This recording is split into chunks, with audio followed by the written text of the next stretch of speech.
Listen closely as you hear the death of all your brain cells.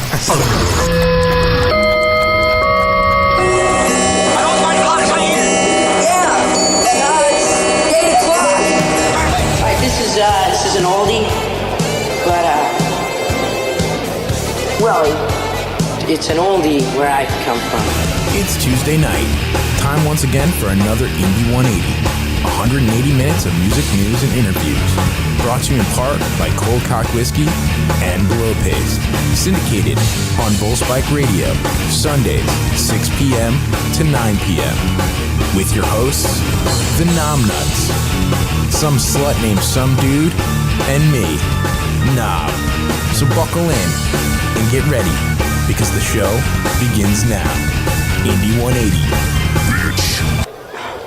All right, guys, listen to this blues riff and B. Watch me for the changes and try and keep up, okay?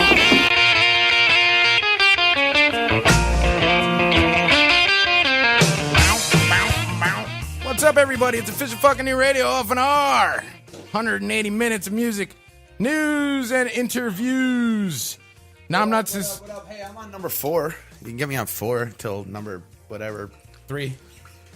Sasquatch. Nom Nuts is here. Hi, Nom Nuts. It's been What a up, while, buddy? brother. How you been? I'm fucking... Living? No, yeah, I ain't gonna fucking blow shit up your ass. Living the dream, I hear fucking, you. No, sucking the fucking cock. Like the rest of us, government dude. cock. Like the rest of us. Life fucking blows, but ain't gonna bitch about it. Just ain't gonna lie to you.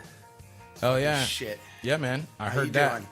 Well, About the same? about the same, yeah, for sure. It's OFNR, it's Fish Fucking Your Radio. It's 180 minutes music, news, and interviews. That always makes me happy. Oh, no. Hey, Wow. I just broke my own fucking mic stand, you guys. You literally really did break it, too. I'm going anthrax on this shit now. Did you really actually break No, I it? really actually broke it at the joint where it threads on. Oh, dude, I actually have a stand. I'll have Miss Knob grab it. I have one. A stand like this. You just need to put the fucking... With threads on top of it? Yeah. So I just have to back these out of here Yeah. somehow. Yeah. Oh, dude, they're Use nice. use 4 for now. I got it. You got it? I'll on music break, I'll grab that for you. I'm out of studio for 2 weeks and I don't know what the fuck. What the fuck, man? What the fuck? What's going on? There you are, Malcolm. Who's this dude? What's going on? Well, I don't know. It's a mixed question. Where did you come from? Dude, shit didn't start breaking until he showed. What's going on here? I just come from Danbury, you know. We play by different rules in Danbury. From the Danbury line.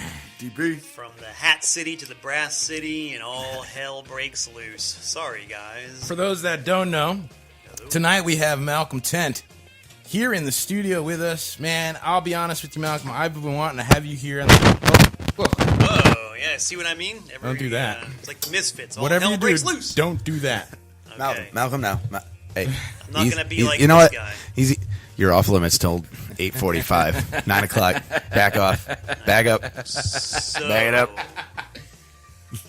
I've been wanting to have This is how you're Malcolm. gonna treat that. I've been wanting to have Malcolm here for quite some time because Malcolm, man, you've done a lot of crazy shit in your times. You're a musician currently, been a musician for quite some time. You're on the radio every week with Malcolm Tent's Wild Ride on WNHU Oh yeah. or UNH or WNHU. There it is. West Hey, Haven. Oh, look at that. Nice. Want to kill 4? 4? Sure. WNHU. I like that. Yeah, man. Got that radio voice.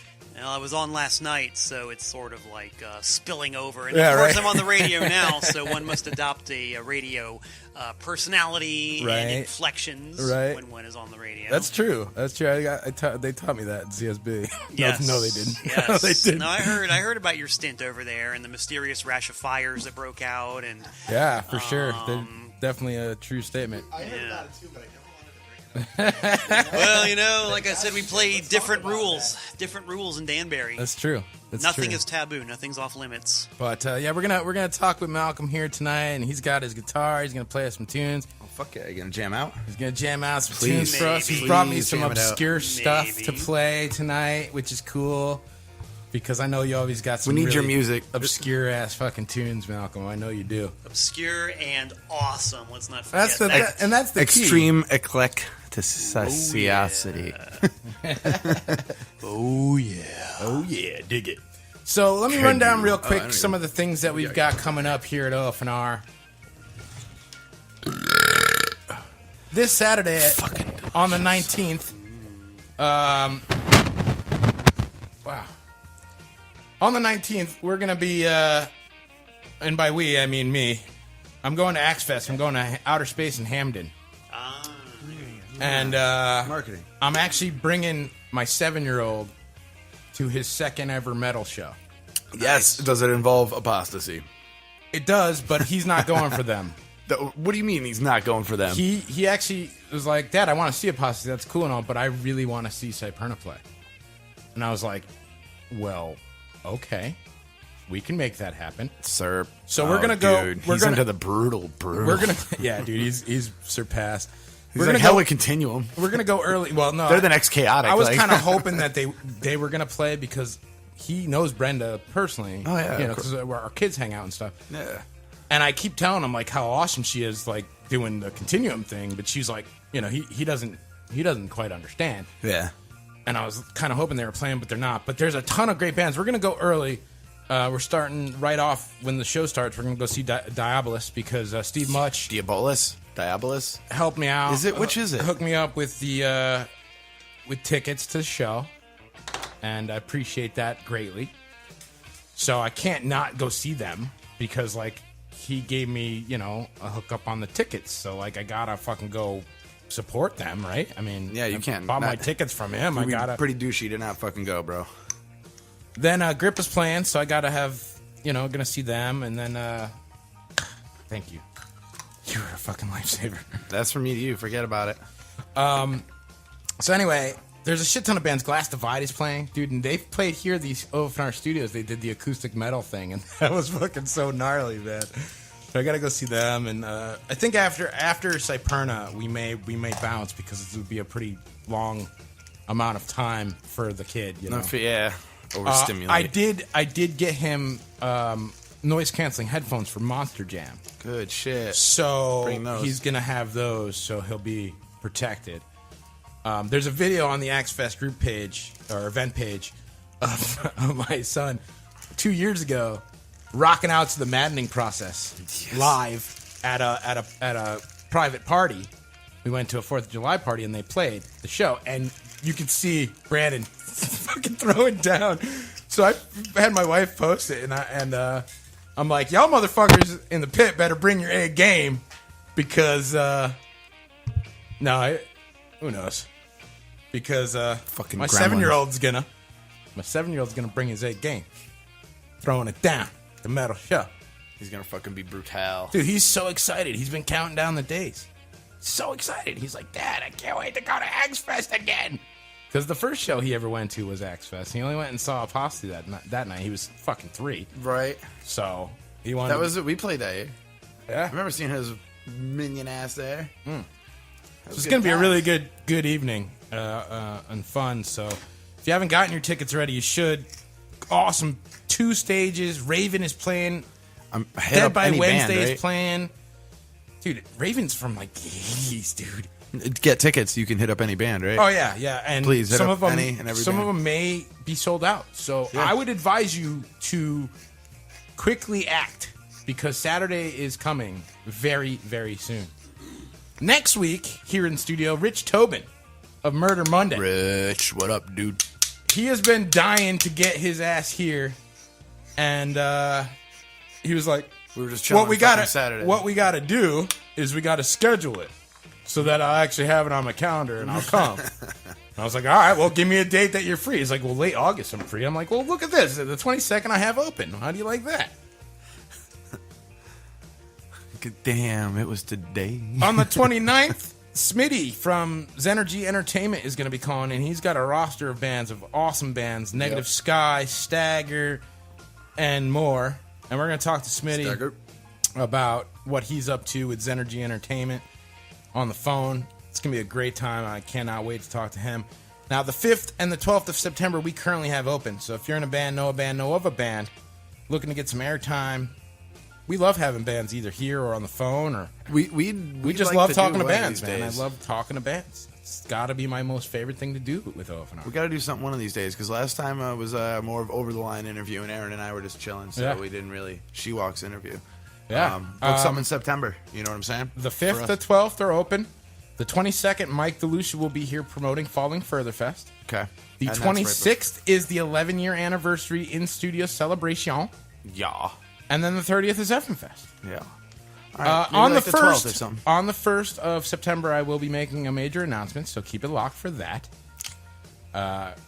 All good things will come in time, so keep it locked to all those great things. 99,079 total views on YouTube as of today. Fuck yes, keep it coming. Dude, we We are ain't greedy, but just come under 100,000 total fucking views on Click it. YouTube. Stick it, Please click go it. watch something. There is our show, Indie 180. There's past Bagman shows up there. There's past Knob and the Mutt shows up there. There's music videos. There's live performances from Cherry Street, Cooks, Stafford Palace, all everywhere, man. all kinds of Yeah. places. Anywhere I've been that I brought my camera, there's a bunch of live performances, bunch of music videos, some fucking lyric videos are up there, some animations are up there, stupid animations from a long time ago, a bunch of great stuff. So go check out all that stuff on our YouTube channel. The 8-1 Indie 180 is up. I still got to get last week's up. I'm a little behind, so just bear with me. I'm just one man. yeah. There we go. That's everything that's coming up and doing here That's all you at got? OFNR. That's all I got. Got absolutely nada. So a lot of good Wait, things, what? Jim. No, I know, I'm scrolling the sheet over I know, here. I'm like, what Malcolm. the I know fuck? you've got your birthday show coming up My birthday, yes. It seems to happen every year. at Cafe 9, right? Cafe. Well, I got actually 2. Cafe. That's a good place to be right there. Yeah, I love 9. 9 is Very my, good place to be. That's a great little joint, man. I'll tell you what. Dude, What's up, lady? They used to have bangerangs there on Wednesdays. Hell They'd have yeah. like 3 or 4 metal bands on a Wednesday. We frequented and that those. place would be fucking nuts to butts. Bangarang. Man, such a great little joint. Someone just came through there. Marvin. You know what I mean? Band Marvin? Tiny Sax dude? I shared that video not too long ago. Someone out there listens, gotta know Marvin. They just fucking came through Cafe 9 not too long ago. So you got 2 shows then, Malcolm. Yeah, man. I figure my birthdays get more important to me as the time goes on. I'm going to be 53 this year. Wow. No shit, you wear it well, sir. Thank you. It's the rock and roll lifestyle. Keeps me young. Yeah, hell yeah, it does. So, yeah, man, September 21st at Cafe 9 and then September 23rd at Billy Beans in Danbury. Oh, wow. Nice. I didn't even know Billy Beans was still... Oh, yeah. Oh, yeah, they're still very much doing it, man. Doing it. They're Yeah. doing There's it. not very many. Not very many places in Danbury left, so I'm glad to hear that there's at least 1 or 2 good venues still. Yeah, totally. And it's not going to be the usual Malcolm Tent solo shtick. It's not going to be my band Ultra Bunny. I'm in another band Ultra now, Bunny. Ultra Bunny. I We're love going to it. play some Ultra Bunny later. If you Yeah, definitely. I gotta think do your that. ears can handle it. Probably not. But we'll find out. But I recently joined a good, fine, fun, frolicking. Not in Take the a cup. couple. No, a different band we're talking about here. A band called They Hate Us. They're from Putnam County, New York. And they've been around for, I don't even know, 15, 16 years at this point. Wow. And the current pedigree is the drummer is the infamous Dino the Naked Drummer from the Murder Junkies. Is he really naked? He's really naked. Oh, dude, I don't know if I want to go to the show. It's a really interesting thing when you're in rehearsal. Wait, he rehearses naked as well? He strips down. That's got to be pretty awkward. He's a method musician, Very apparently. much He's so. into his And- craft. Oh, totally. It's also interesting how quickly you get used to it. Yeah, I would imagine after the 1st or 2nd or 5th or 10th. Or... Yeah, you know, a couple rehearsals, like, oh, that's just Dino stripping down again. I guess it's time to rehearse. So he's from the Murder Junkies, and the lead singer is P.P. Duvet. Murder Junkies, that's a name I have not heard in forever. Yes, Gigi Allen's Oh, backing man. band, and Yeah. a long-running punk rock Murder institution Junkies, in their man. own right. Shit, I haven't heard that name in forever. Fucking Gigi. Gigi. Crazy some bitch. Guess what? I got some Gigi here I want to play a little bit later, too. You brought a whole- you brought a plethora of Dude, music. well, this already. guy does a radio show every week, and he plays some really obscure, awesome stuff. So Yeah. I'm stoked to have some of this stuff. Can I take a minute? Yeah, sure. You got these fucking badass OFNR picks. I did. Holy shit, bro. I did. These are fucking sick. They really came out really spectacular. I cannot. I didn't know you were going gloss and shit. Oh That's yeah, cool. dude. I really wanted to get something cool. You know, they're a little thin for my street Yeah. metal taste. Yeah. But I think they're good all around for. A lot of people have said that they're a pretty decent pick because they're the mediums. They're not too heavy, not too light. I couldn't go with lights, obviously. That's dumb. It's nice, man. But I like You know me, I'm like a 1-1-4 to 2. Yeah. I'll trade you for one of mine. Yeah, dude, definitely. Yeah. He's trading my like picks this. for It's a you. little thicker. Now, A now little bit. Malcolm's gonna have like 100 of You my have to read picks. Oh shit. Squint, you can do it. Oh, Nice. also, Malcolm, if you need less headphones, let me know. I can make that happen. Sounds Tent good. rock Sounds with good. All right, Sounds good. I'll even rock my guitar picks. I'll say Malcolm Tent rocked with this guitar pick. Nice. I will even play it tonight, so it's authentic and it has been Yeah, rocked. yeah, use that. I need it rocked. We know technically, Right now, it's a phony. technically, I can just reach over to the old starvation box and go like this. And it's been rocked. It has been rocked. That wasn't. It wasn't rocked enough for me. I feel like I got No, screwed you out need of more? my. Yeah, I need Here, more hold on. rock. We'll give you some more. I need more. Ready? 1, 2, 3, 4. There, you just Rock! got. Yeah! I just tripled the amount of rock on that pick. And I Just contributed, like so that. it made me feel good. All right, I'm cool with it. Yeah, man, we're good. We're buddies. We're bros. We're buds. We can pound that shit, homie. Nice. Hey, Maybe give me a What- little less headphones so if you could. what do you think Knob did to these picks before he's giving them to us? Nothing. I opened the bag. Oh, come on. Maybe pooped in. Ri- it. I might have. That's not fucking poop, bro. I'm thinking a little farther around the fucking the fleshy fun bridge there, buddy. Buddy. Anywho, so at any rate, now I'm nuts. What the fuck? Scum ain't here. Somebody's got to fucking. No, Scum is not here.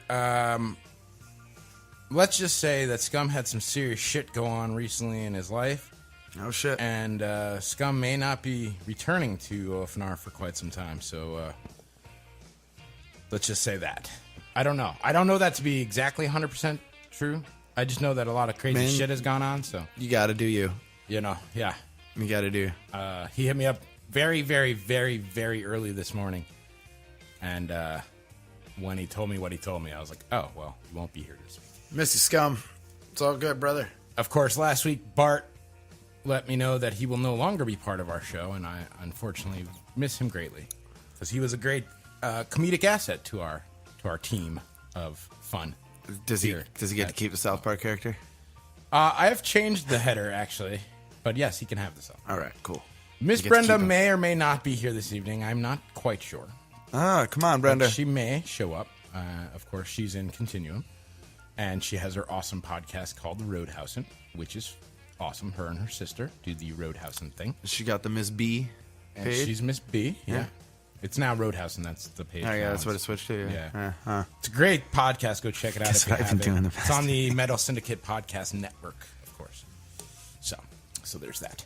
All right, so this Well, is what I think we ought to do. Yeah, I mean, you're All right, busting on 820. think we ought to play some metal. Oh, yeah. Or some music. Or some things. Fucking metal, bro. Get me some pumping shit. I don't want to It's just early. play just metal, though. Of course, we here at OFNR on Indie 180 play rock and metal. And acoustic stuff from OFNR all the time. But I've got brand new music. I've got brand new fucking music, bro. I got brand new music. You got brand new music? You want to hear it? From who new music? You want to hear brand Speaking new of music? brand new, I finally got my Shape CD. Yeah.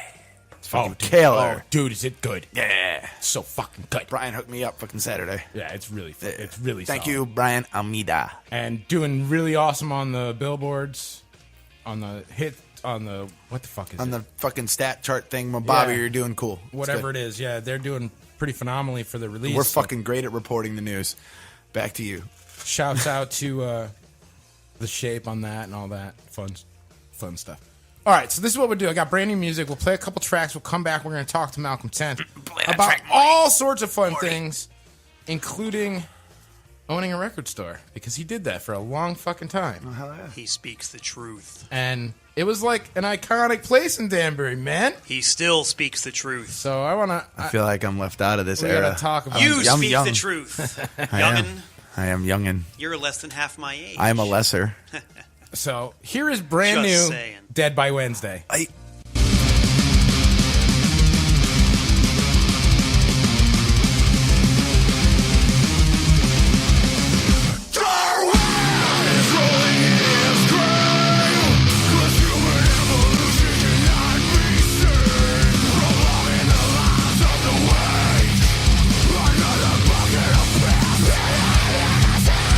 Say the word and I will end. Check out the hurt.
Johnny Be Good again, but Hey, it's there. Somebody's got to be good around here. in studio that sounds monitors so much better are still over on. there, too, huh? It does. Oh, my All of a God. sudden, I have a little bit of not truculence, not sibilance, but let's say character to my voice. In studio monitors are still on. No, they're not. What? Now they're not. I gotta hit the mute button, man. Even when I clear my throat, it sounds good. Check this out. Awesome. Nice. Great resonance. Resonance. How come it doesn't sound that good when I do it? Because you're not me, boy. Got a Just point. saying. He does have a point. Just saying. So what we just played. Let me do my back cells. I got to be a good proper DJ here. We just played Continuum with Civil Avidity, Origins of Hate, off the Civil Avidity album. Origins of Hate, the name of the tune. I wore my shirt 3 times in the past week. God, they're so good. Love you guys. Dude. Casting Shadows before that with Beyond the Stars. Love the Casting Shadows guys. Great band. Yeah. Go check them out. They got a brand new album out. It's out right now. You can get it. It's called Casting Shadows. Just came out. You should totally get your copy. Do it now. I want to thank the Casting Shadows guys for sending that over. Thank you so much. You know I'll play the shit out of it. And before that, we started it off this evening on this Indie 180 with Darwin's Dance by Dead by Wednesday, who are out on DB-dub. tour right now. DB-dub. I'm just trying to be a hype man. Sorry. No, Brenda hit me up. She said she just got out of work and she's not coming. Okay. So be it. Rest up, Brenda. Plunge the clunge. We still played Continuum anyway, so there. For that, we're playing Chaotic. We should. We should. I'm gonna plunge the clunge.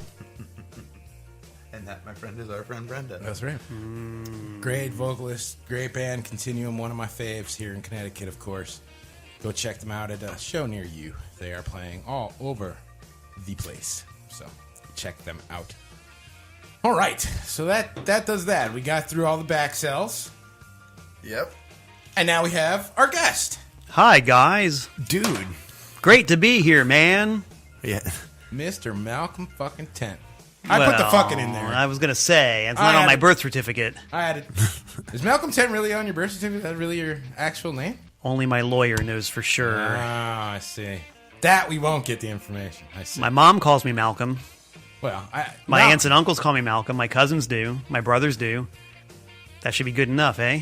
It is. Sure. That's enough for me. Totally I'm enough for convinced me. already. I was convinced when I walked in the door and you were already here. You and I had know? no fucking clue how it happened. Exactly. You have my respect, sir. Well, thank you. Pound that shit, homeboy. Nah, shit. Oh, good old-fashioned manly clasp of the hands. I like that. I gotta go. I suddenly feel farther inferior than I could have already. As you should. I'm wonder just these other two bailed. sitting here minding my own business. You know, what can I say? This is Just a doing nom- what I do. This is a nom setup. Right? It's a nom up. A Nama. Hashtag Nama. Anywho. No, we're hanging out tonight with Malcolm Tent. Hi, guys. Great to be here. Let's try this again. Hi. Hey, you're cool. And I'm totally stoked, man. I used to come into your store all the fucking time, dude. Growing the up, fucking man, time. I used to that was the place, man. That was one of those places you can go and get really obscure, cool fucking music that you weren't going to get. That's what they tell me. You weren't gonna get out of strawberries or Record Town freaking Dude, this was way before strawberries. before all that shit. See, This is when It's about strawberries. We had When they were it's like starting. we were on Mill Plain Road, Well, and 'cause- around the corner was Volt, and Strawberries was across from Volt. No, Fuck well, strawberries anyway. No, fuck 'cause, that, well, yeah. strawberries didn't go outside until way later because Record Town was inside and Tape World was inside. Now you're going Then they back. had the Saturday matinee, and then all those stores and the Wall too all got bought up by FYE, and then FYE consolidated to one. The FYE was no longer Record Town, and then they put the Strawberries outside. Mm-hmm. I worked at all those stores, so that's why. Oh, so you know the corporate history. Yeah, You've I been to do. Albany. No, I never was. Never at made it to Albany. I started at Record Town when that was my first job ever was a record store, and I worked there for mine was a video store. I was Until Randall. The VHS. 2002. So from 96 or 7 till 2002. So a good portion of my early work history was working either at Record Town, and then I went to the Wall for a while, and then I went to Strawberries for a while. Then I transferred from Strawberries here to Strawberries in Mass when I went to law school. And once I was in law school, I threw my keys at the manager and said, I'm fucking out of here. Fuck off. a wise decision. It was really And I support that. It was. I tell you, it wasn't the same You that made I your had money. remembered growing up and being, because I was the manager there, and I went to a store and I wasn't the manager anymore, and like they treated me like total dog shit, and I was like, you know what, That's the fucking worst, man. this is not cool. So You I have to swallow your fucking pride. one day I was shucking fucking CDs, which means putting those stupid fucking plastics on them, and or taking them off, either way. And I was shucking CDs, and she gave me some sort of attitude, and I just looked at her and I said, you know what? Take your fucking job and shove it. And I threw the keys at her and I walked the fuck out. And I called my wife and I was like, it's cool that I walked out. She's like, well, you already did it. I can't really say yes or no. I'm like, it's cool. I got a job lined up at the fucking law office. It's fine. Yep. And so be it. As long as you know what you're doing, man. But nonetheless, growing up, man, as a Ute, I lived in Danbury. So like Utes. going to Trash American Style or Volt, which I know angers Malcolm to no end. Miffs mildly. We You don't have have to say inform me why anger is this beef? necessarily. What is their beef? Well, that's a great question. A great way to start, actually, because Let me talk to me as if I don't know, and Well, I'm that's easy. incredibly naive. That's easy. That's simple. So I'll do it. Okay. Okay, everything that I say is merely the truth. This is simply the what facts. went down in history. Sometime around 1997, the dude who owned Volt did a raid on my employees, and he hired them away. Oh, what the fuck? More money, better. Yeah, more money, more better benefits, options. the things I could not afford to pay. Let you And get some CDs cheap. And in reality, he couldn't afford to pay it either, but he decided to make a bid for it. And so after he hired away my staff, they started to pass themselves off as like a punk, hardcore, industrial, whatever Place. type of store, when I don't think in reality they had any kind of understanding they of tried what that that way music. base. After they took your staff, Yeah. then they went for your base. Correct. That's fucked. And luckily they failed, because most people, I'm not naming any names or pointing any fingers there, Marino, I'm not saying a word. Right. But, most people knew what the legit article was. Laces out, Dan. And see, the thing is, I didn't know. Wrong one. I didn't know, because we're talking 90s. We're talking. I'm in my teenage years. I didn't know any of this. Well, yeah, nobody did. It wasn't like a thing that we wanted to make public or make a I big just deal of. remember, It simply was what happened. When I was younger than a teenager, even maybe I was 12 or 13. When the fuck did Sunny Day Real Estate come out? Does anybody know? Like early 90s. All right, so I don't know. 91, 92. Early 90s, 91, 92. I clearly remember going into the Vault, buying a shit ton of stuff, and he gave us all sorts of flats and fucking posters and stuff that they were taking down off the walls anyway. Now that I know, the business, they were taking those flats down anywhere, and they were going to go in the garbage. So it wasn't like he was just giving me his garbage. Ultimately, we were kids, man, and we were just like, dude, this dude just gave us like Tool posters and like Sunny Day Real Estate posters and like all these cool like Sub Pop record shit, like real random like posters and flats from the store, There were other reasons for that, and I'm not going to get into that. But it was just, to me as a kid, it was the coolest thing ever. That is so fucking cool. Because like 1994, Yeah. Dude, they're hooking me up. They're fucking hooking me think up, I'm cool, yeah. man. I'm cooler than that fucking kid. That kid don't even look. He walked right by. Doesn't even like this place. They don't even know about the music and the culture. That feeling, that thing that's your own. It's so much more your own when you're younger, huh? Oh, well, That- at all times. I mean, the At seeds all are planted times, when you're yeah. young, but yeah, it's really key because you're surrounded by people who are also in their formative phases, and they're going strictly nowhere. They're swirling in the bowl already at the age of like Plateaued, stuck. yeah, they're getting ready to die at the age of 19 or 20. And it's That's like, young. who Die. wants to be Think about that. in the fields of Golgotha with people like that? so to give you an idea, I was Not us, sir. I was 15. Okay, so like these are my real formative type years. I was probably even 13 to be honest, because it was earlier than that. That we had gone to these stores. Because, like, Marcus Derry was right fucking there. So we'd go from Marcus Derry Car Show down over to fucking Volt. Because they were right next to Don't each point other. at me when you say Volt. Well, just because you know what It's I'm not my talking fucking name. I have a name. about. I just, like, jamming it in there. Just, like, We're jamming it we're in. getting the radio etiquette together here for all you listeners out say there. I'd go down to who don't know Malcolm's. what's happening.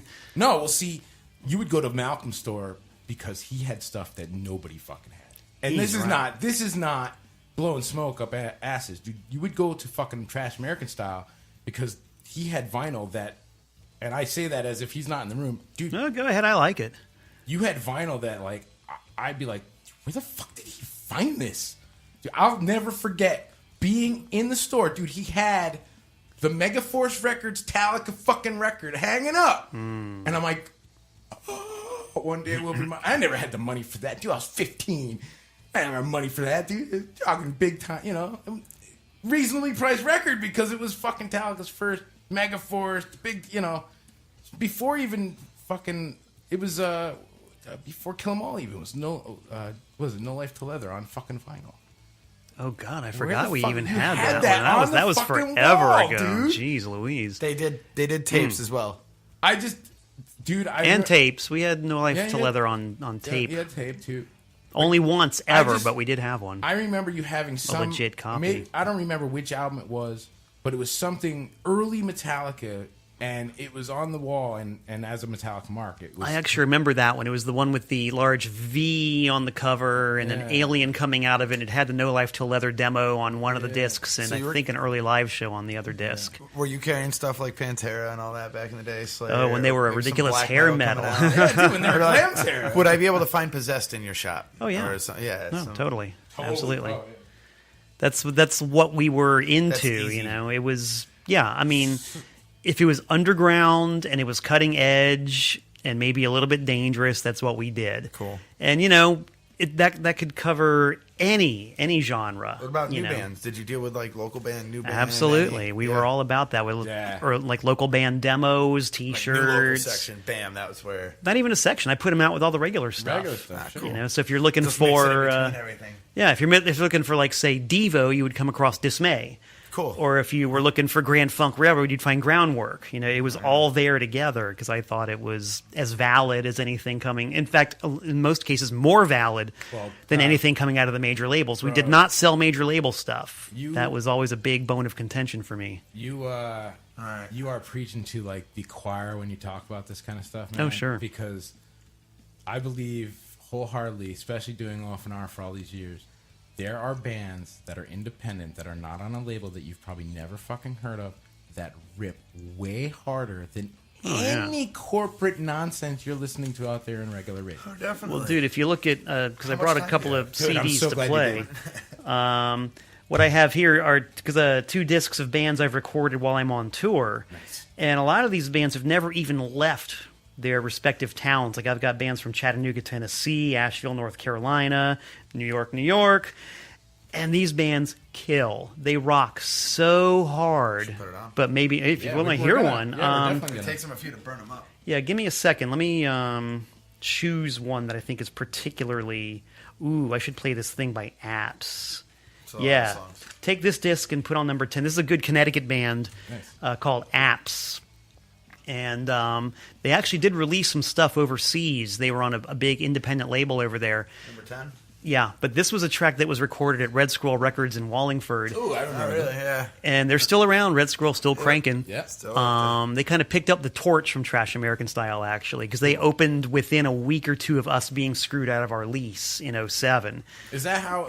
Yeah, that's because we got to talk about that too. How that ended because we never really got a chance to really discuss. Oh, yeah, I'm sure. So, how long did you have Trash? How long were you doing that for? As Brick and Mortar, we did that for 21 years. 21 years. Yeah. Jeez. That's from November of 86 until May of 07. 07. Holy shit, man. Yeah, so 10 years without Brick and Mortar. Think about that for a minute. Well, yeah. I mean, you were a traveling salesman for a while. With Still am. Do you? Oh yeah, totally. I'm still very much in the game and very much in the business, but That's just awesome. without an anchor location. Gotcha. The That's anchor cool. is now my basement. Oh no doubt. Cool.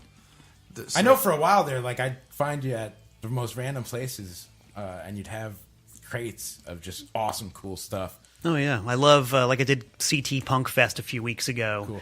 Cool. Showed up on Sunday, set up a table, and let her roll, and Yeah. it was a lot of fun, man. I was selling jazz records to the hardcore kids, and somebody bought a Grateful Dead record, you So- know, and I fucking love jazz, So- and I love the most brutal shit. And There you I go. think that feeling's mutual among a lot of metalheads for some reason. well, because of the technical proficiency. I mean, those guys can play, and I always think of. Classical always, but you hear that. That's Well, you know what? One of the best examples I always thought of was Mastodon. Yeah. I don't know that much about them, but I know that when I saw them in 1990.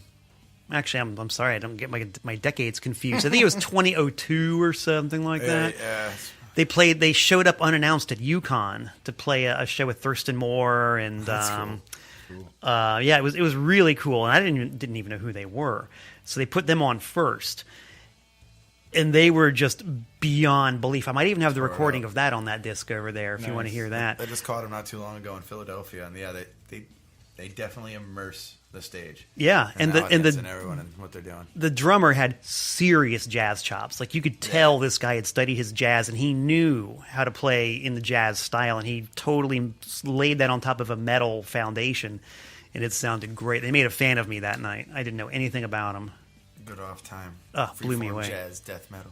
It's so good. Yeah. And there's guys like John Zorn down in New York City who fuse the media like that. He does free jazz sets and death metal sets, and I mean, nothing but love. Seamless, seamless, fantastic. And he plays sax. That's what's even better. He's doing this stuff on a saxophone. Well, that's why I brought up that band Marvin, because they are more they're jazz, but they're more like acid rock jazz, like Death Hippies Unite. Like, yeah, I mean, and there's this one guy that plays a tiny sax. It's a soprano sax, and it's this freaking big. But that dude is absolutely like, you watch a guitarist doing finger taps and face melting you, and what do we call that now? Noodling, super whittling.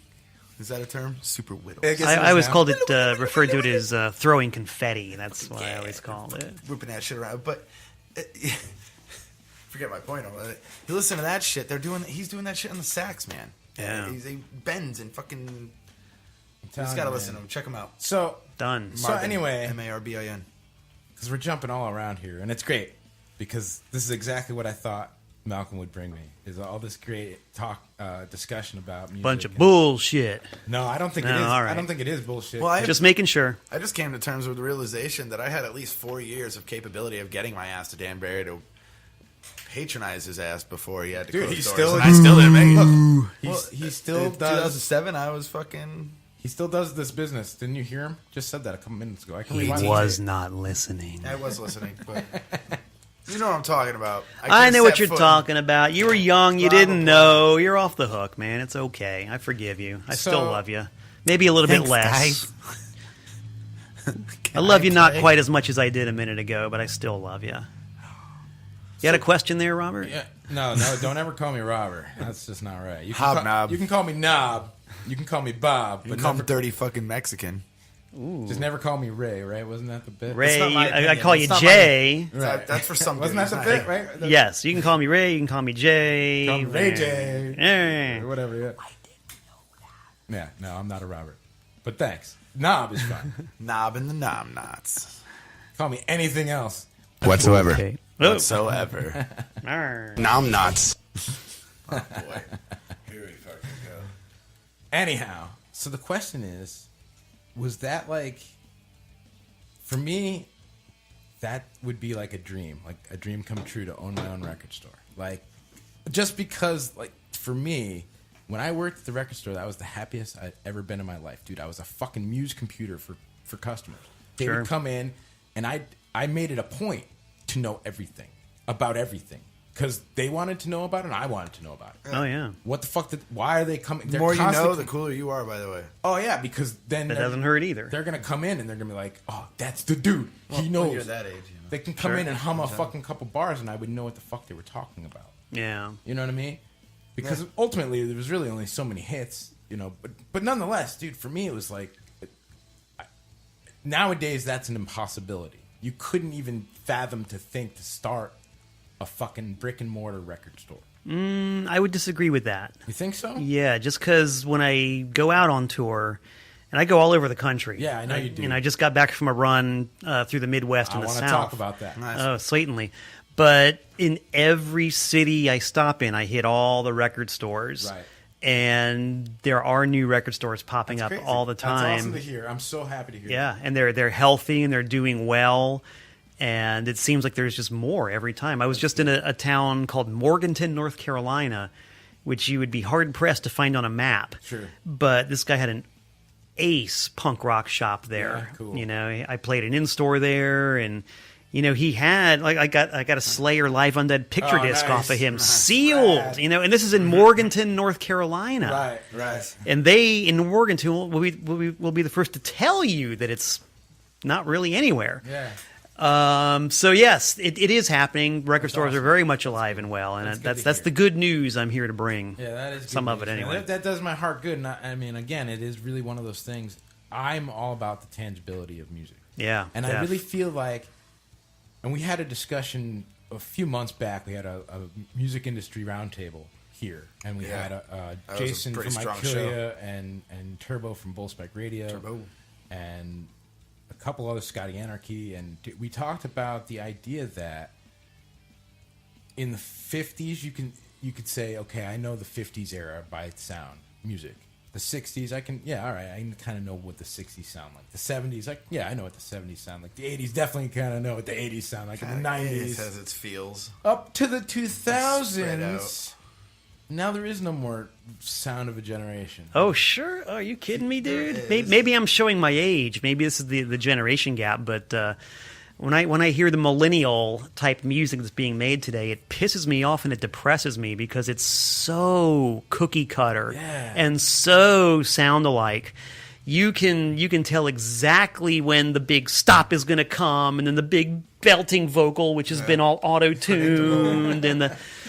I mean, yeah, this. Oh, it's horrific, and you know. Doesn't tell you a good story. And you know, No. I don't want to be the grandpa, but there are times here, even on this show, that I'm the guy that's like, man, I remember very clearly buying records, cassettes, whatever, from a certain artist because that artist meant something to me. Yeah. So much that I needed to have that item, yeah. that music, on some sort of tangible medium that I could fucking always have. Mm-hmm. Well, that because he need not be asked such meager questions. As what do you prefer, digital or tangible? Of course, you're a tangible person, without a doubt. Duh. Yeah, and that's usually something we'll ask people when they're around. And it's surprising, Malcolm, I think, how many, because we do have younger bands coming through here, man. How many of them say YouTube is their number one choice to get music, or Spotify, or maybe in a quick fucking clunge, trying to look something up? Like fuck, I don't know. Hit YouTube quick. We'll find that song. Well, I think type in a lyric and you find it. The irony is that these disposable types of digital media are, I think, in a large part responsible for the vinyl resurgence. Right. Because your average clip you're going to hear on YouTube or anything that's been MP3'd and compressed is ear torture. And even if, like, the vast majority of people, I'm just, I'm not totally dissing OFNR totally, but you know what I'm talking about. I do. That's why we're waxing rhapsodic about vinyl, because of the literal pain that digital inflicts on people. They want to hear and they need to hear what the real thing sounds like. Goddamn right. So, it's basic customer dissatisfaction. They've been fed an inferior line of shite ever since the 90s with digital, but you can't replace analog. When you're having a conversation with somebody face to face, that's analog. That's sound in its purest form. That's what the human ear is designed Better than for. Skype That's nuts. no doubt. No doubt. I don't even know what you're talking about, but no Skyping, doubt. and sometimes I can't make Skyping. it. I gotta fucking Oh. Skype, and we can't see each other. It's like, man, I miss you. Yeah. I'm not there. It's not as organic. No, it's completely I guess artificial. we get back in. And let's face it, the human being is an animal. We are an organic entity, and we require organic input and organic output. And digital is anything but organic. That goes with music as well. You play guitar, of course. You theoretically. like electric as well. Do you prefer separate pedals, like analog anything, or are you falling into that? Let's go buy a modulator and Axe Effects this and no. 50,000 fucking presets. I need the pedal itself. Yeah, and that's me. Everyone's trying to steer me the other way. Nah, I mean, obviously everybody's got their own preferences. Yeah. I mean, like when I'm playing electric guitar, ideally I plug straight into the stack and, crank it to the saturation, breaks everything up naturally. Go with what they have. Absolutely. Yeah. Gain up all the way and then adjust volume accordingly. The only reason I use pedals at all is when I play bass and I'm just looking to get more extreme sorts of sounds. I've never used a bass fuzz. I use two distortion pedals in tandem with a bass effects pedal, which we can hear if we play some Ultra Bunny later. Which we should. We should play some music. Get We some should take a little music break here. Yeah. I want to play some of these songs that you've been rattling through. You said number 10 on this one. Yeah, right? this is that band Apps, and this is how we got back off on that tangent. Recorded at Red Squirrel Records in front of an audience of about maybe 10 or 15 people. And if this musical performance does not blow your mind, I postulate that you don't have a mind. Just saying. Check it out. Right here at OFNR. Some of our listeners do have their heads.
Man, that sounded so good. Oh my god. Love it. What did we just hear, Malcolm? Besides the garage door closing. Well, we heard the garage door closing, which is a noise sculpture piece that I improvised on the spot Totally thought that's using a garage door and an on-off button. Right. No miking, just the natural sound of the garage door. That was going on while the track by Anti-Scene was fading out. They are from Charlotte, North Carolina. They've been at it since 1983. And they just play the most stripped down, no nonsense, no bullshit brand of Southern fried punk rock you ever heard. And I think that was an old Bill Monroe bluegrass song that they adapted and called Black Eyed Susie. That's pretty cool. And before that, we heard Apps, lately of Connecticut, currently non-existent. And that song didn't even have a name, but it was recorded live at Red Squirrel Records a few years ago by yours truly, because I've got this habit of recording every single band I either play with or go to see. And that's why you're awesome. He has the same problem. I can see why he there you invited go. you here. A fellow victim. It's not a problem, I guess, but he has the same problem. That's good. I think everything should be documented, and I'm glad that it is. Dude, every time if I'm at a show, thank you both for doing that. If I'm at a show, I bring this. I bring my Mackie. As a musician, we love that shit. Well, yeah. Like, what the fuck? Thank you. And I record everything. Good. And I break it down into sets, and I give it to the bands. And you know what it costs the bands?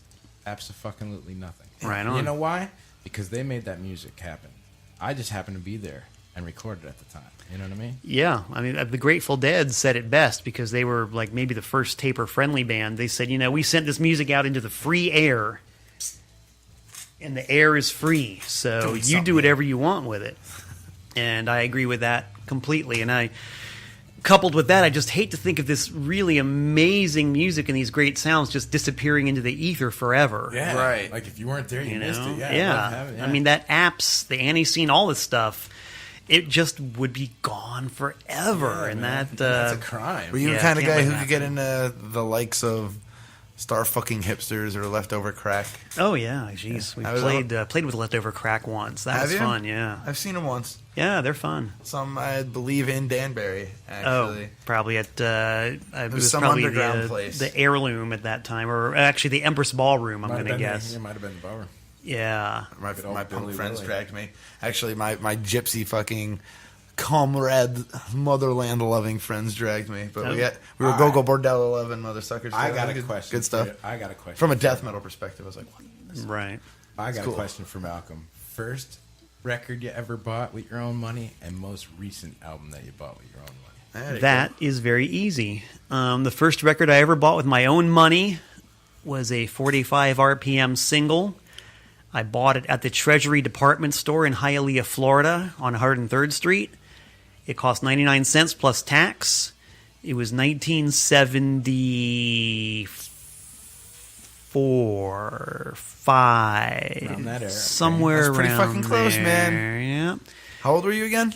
No, I don't. You don't have to answer. I don't want to rub salt. I will rubbing salt. I'm 50. I'm going to be 53, and I can't wait to get there, Goddamn. motherfucker. Fuck it. Well, my dad's the same age. Well, You don't have to be my dad. I hear that a lot. Are you my dad? I hear. Sorry. That's another question I wasn't going to answer.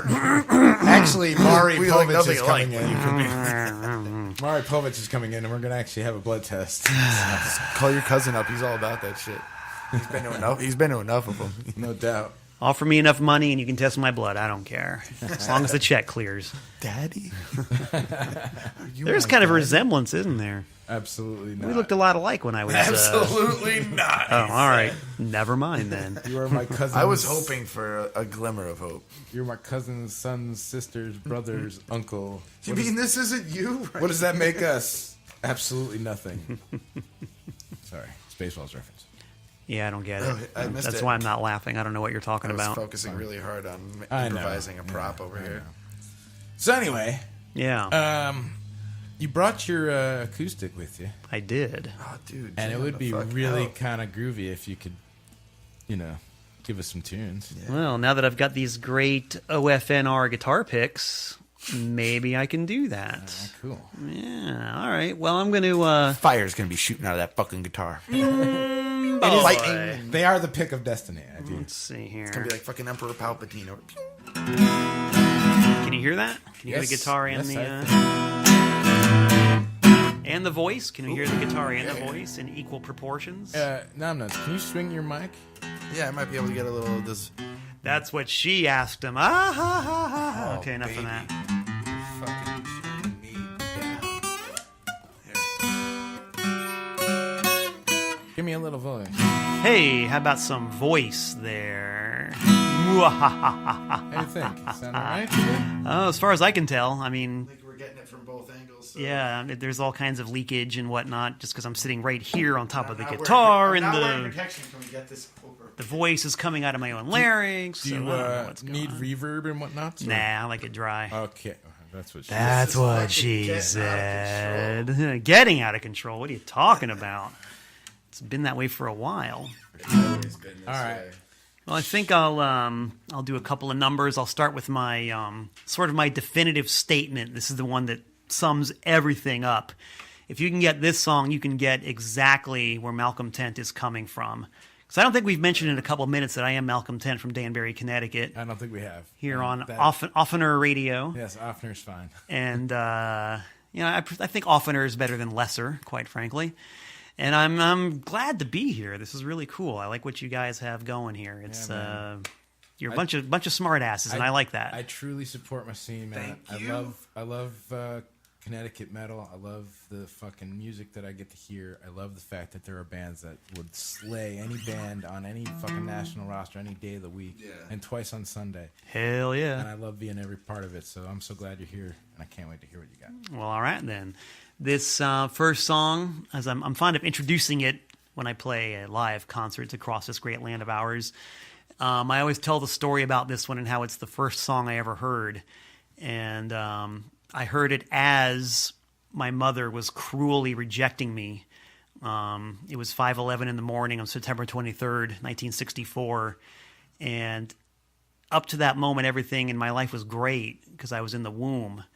And there really wasn't much to do except float around and soak up nutrition and just kind of dig the groovy moistness and darkness. And then at 5:12 in the morning, when my mom cruelly rejected me and spit me out into this hard, cold world where Waterbury, Connecticut is, she looked up at me and she welcomed me with a song. How could I forget something like that when the song went like this?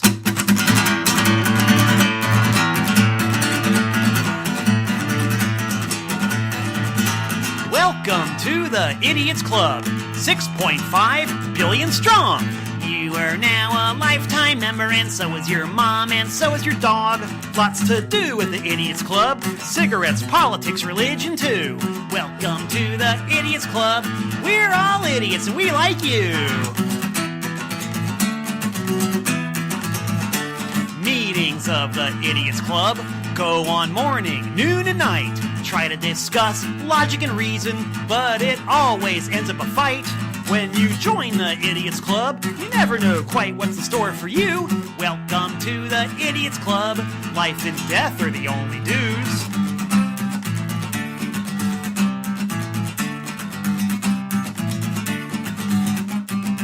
Ooh, sticky fingers and slippery picks, but I won't be stopped.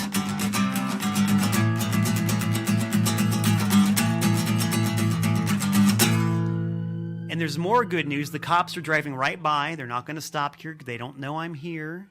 Hear that? They're fading into the distance.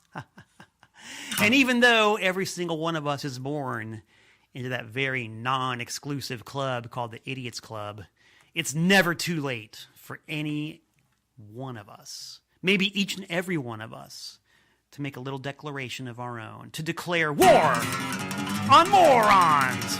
War on morons!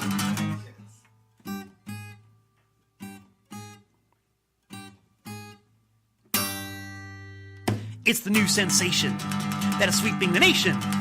History books replace PlayStations. I've done away with a Facebook profile, and all my friends can run a mile.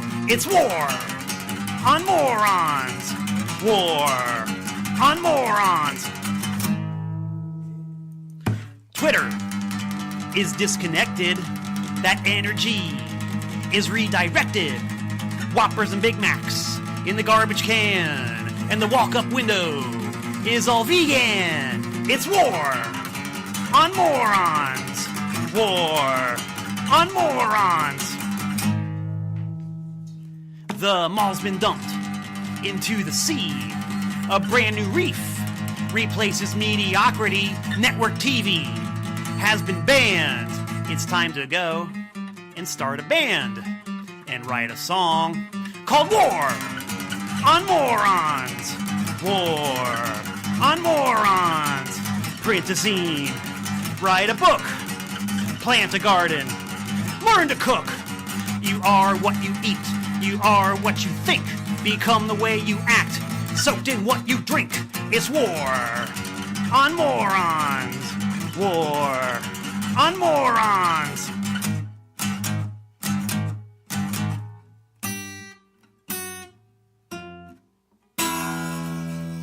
War on morons, baby, but guess what? I'm not done yet. I want to make another declaration all of my own, and it involves my special relationship with this thing that we call reality. There's one thing I have to say about reality. I don't do reality. It works from 9 to 5. It makes you make a living with no time to be alive. I don't do reality. It wears a suit and tie. It says you should be grateful to work for it till you die. Well, I don't do reality. I don't do reality. I don't do reality. I don't like the uniform. It likes to club you round the head if you deviate from the norm. I don't do reality. It costs $2.39 a gallon. Corporate America sets the terms, and I don't want what they're selling. Well, I don't do reality. I don't do reality. I don't do reality as they define it on TV. Bombs and germs and wildfires don't have a grip on me. I don't do reality. I know what's going on. I ignore the enemy and I will not sing his song. I don't do reality. I don't do reality. I don't do reality. I don't do reality. And that, of course, includes virtual reality.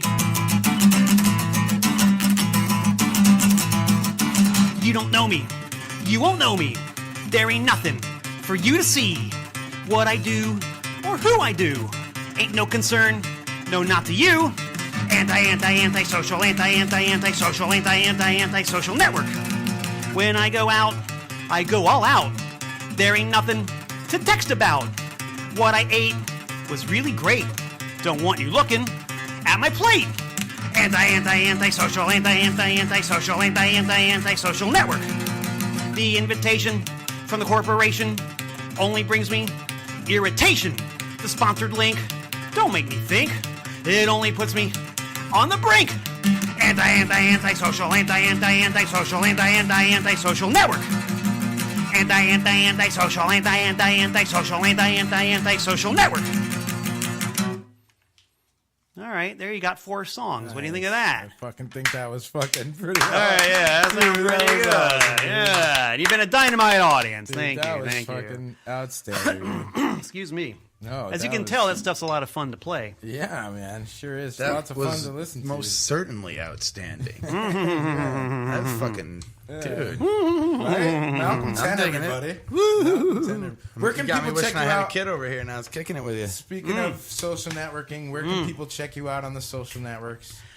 Oh, yes, that's where the irony kicks in. Having sung about the antisocial network, I must stress that I am all over the goddamn internet.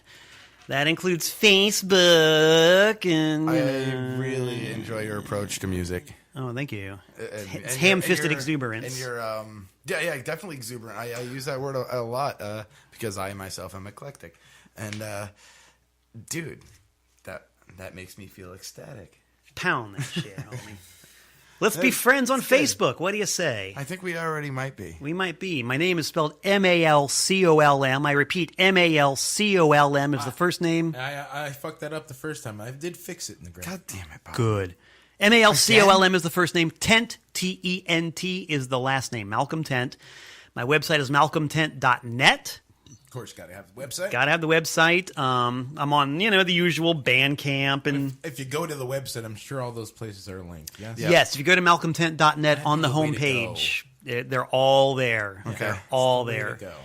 That includes the label, my label TPOS, everything. So, now let's talk about that. Let's. What Since, does that mean? What does that mean? You have a label.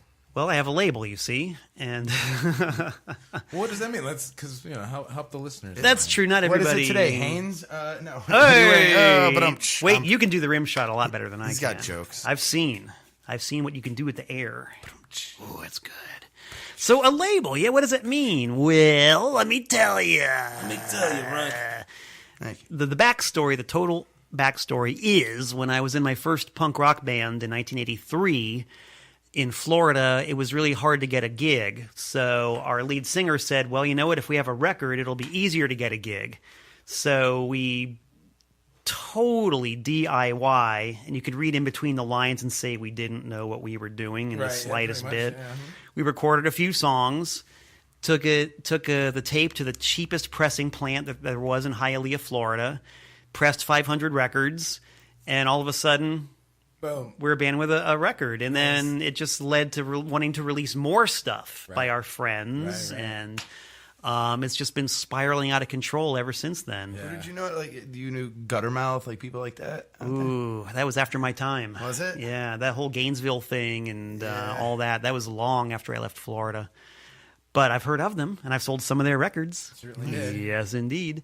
And every time I go down there and play in Gainesville, there's always somebody from like Against Me or whatever getting a pizza or just hanging out, making the scene. So that was the other cool thing about Trash. You guys always had weird one-offs. Like, Oh, yeah. There was only a one of ever this here. Sure. You should buy this. How about the Scarred Oh, I've heard the name, but I don't out I of don't, California? don't know them. I cop a plea on the Scarred. Sorry, guys. So Don't is- know. Someone else from So Florida. TPOS, does that stand for something? Because OFNR stands for Official Fucking New Radio. Aha. Well, okay. I usually give a very glib answer when people ask that question, but since we're delving deep into the minds of history, Right. the only thing I ever got in trouble for in school was publishing an underground newspaper.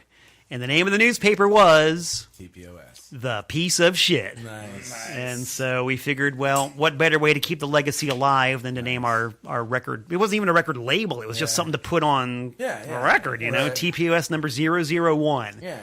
And it's just been a going concern ever since. Sure. That's awesome. Man. Yeah. And my most recent three releases on the TPOS label are a split 7-inch with Tiny Tim and his protege Isidore Fertel, That's awesome. which somebody in this room might know something about.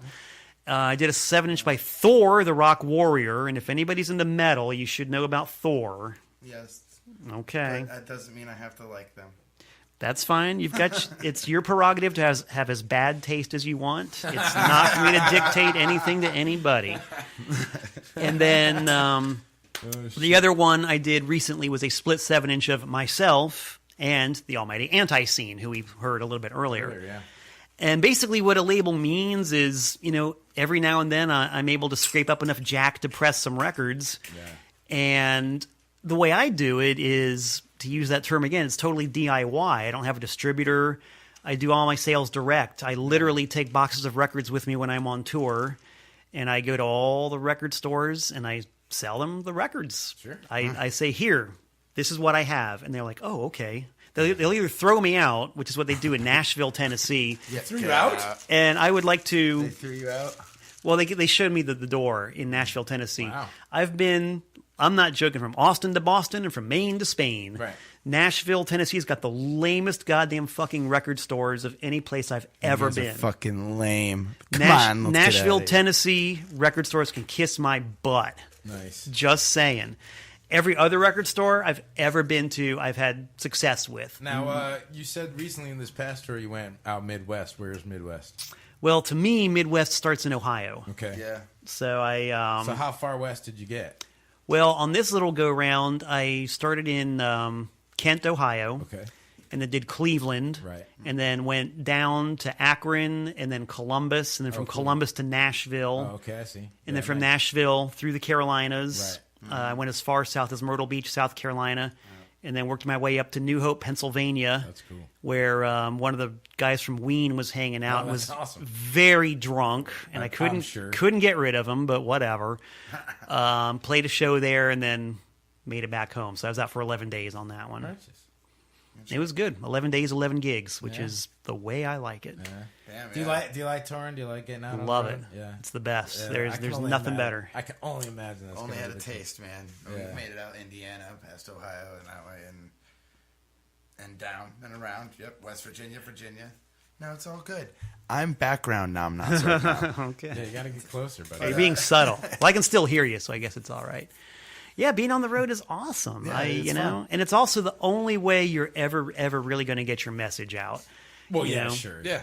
Like in this modern day, it's easy, it's great because you've got stuff like Bandcamp and Facebook and whatnot. But It only goes so far. But yeah, you're like literally a drop in the digital ocean when you do that. huge. People want to see you and go, oh, shit, that band we saw that night. Yeah, the key is to book good shows. I mean, you can go on tour with two bands and book a fuckload of shows, and that's great.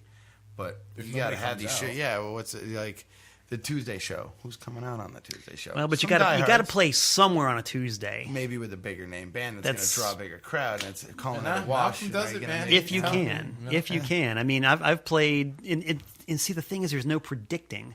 Like the best show I ever played in Nashville was on a Monday night, Yeah. Wow. and it was one of those deals where I'd never been in Nashville before, and it was pissing down rain. Tornado warnings were out. Oh, shit. It's a Monday night, but there were probably like 80 people there. Wow. And they were into it, and they stayed for the whole show, and they liked what I did. Yeah. You know, Morganton, North Carolina on a Wednesday. Awesome show, you know? And that's just the thing is when you're on tour, you're going to be somewhere on a Tuesday, and you got to do something. Right. Because as Mike Watt said, if you're not playing, you're paying. So I'll even play an open mic if I have to. Why not, right? You know, because you gotta. And it's really what kind of confuses me is when I talk to people about being on tour, and I throw out the statistic like I just did, 11 shows in 11 days. A lot of times, like, wow, that's crazy, that's Yeah. insane. I'm like, It's not that bad. I'm like, well, what else are you gonna do, if man? that's what you want to do. Why did you go out on tour? Why Correct. would you work your way all the way up to that point and go, man, I don't know if I want to go out of state, or man, I don't know if I want to go on a full tour. Wait, wasn't that your goal? Being like, Yes. were you learning to play music? Going, you know, I want to learn this shit, but I kind of just want to hang out in my bedroom and stare at posters for the rest of my life while doing it. Right. You know, works for some people, not me. Yeah, get You the know. fuck out there, play your music, play it with friends, like-minded individuals, non-like-minded individuals. Is there a place? Do it. Is there a place that you've been that is your favorite state to go play? Oh man, that's legitimately a tough one. Okay. That is honestly a tough one. But if I were really forced to pick, Yeah. I'd say that pound for pound, per capita, it's a toss-up between Ohio and North Carolina. Righteous. For whatever reason, I don't know why, I just managed to have the most shows in those two states, and by simple dint of playing the most shows, I have the most really great shows there. Having said that, Macon, Georgia, I love Macon, man. Macon's a great town full of really, really cool people. Right. Really wonderful people. Gainesville, Florida. The whole Gainesville, Tampa, Lakeland area is a really hot. It's a good hot spot for me. Wilmington, North Carolina is an awesome town. Myrtle Beach, Tucson, Arizona, Nogales, Mexico is one of my favorites. Cool. That's a guaranteed money loser, but you know what? You're not there for the money at that point. No, it's just there because I'm in Nogales, Mexico, playing for kids who actually want to see what I'm doing. Yeah. You know, Sure. and I shouldn't overstate the case too much. Last time I played Nogales, the promoter gave me 70 pesos, and I thought, wow, 70 pesos, this is cool. I think I'll buy something, you know. And I saw the exchange rate at the border was 3 cents to the peso. So okay, I made $2.10. Playing in Nogales, but it was a great show. But the experience is a life changer. It really was. It was great, and I also got turned on to a really awesome local snack food in Nogales, which is peanuts, corn chips, and very hot sauce. Very hot. Muy caliente. Oui. Yeah. I mean, sí. Bless you. God bless you. Ya, es muy caliente. Oh, I mean, consumed. Nice. So, how about this one? You can take Malcolm Tent, right? And you're out on tour. You can tour with any band, dead or alive. What band do you go out on tour with? Flipper. That was quick and easy. Flipper. And you say it as if I should know. I know. You should. Like, you mean the Dolphin formed a band with the rest of them jamokes on the fucking TV show, and they're all like, okay, life is we're good. gonna get a little background here. I want an education. Tell me you got some. I don't have any Flipper here with me, but the only band. No, I'm gonna. Would it be on the internet? Oh yeah, definitely Flipper. Look up Flipper and look up the tune. Oh my God, look up the tune "Shed No Tears." This is live internet radio. He's gonna get a scene of Flipper, or maybe. Well, God, I mean, hold on. Wait, I have to think of the definitive Flipper song. I got Shed No Tears right here. It's up. It's ready. All right, Flipper, Shed No Tears. Even though these guys are a bunch of heroin using, well, just let the song go. We'll talk about them in a minute. some of the greatest ones are, man. This is God to me.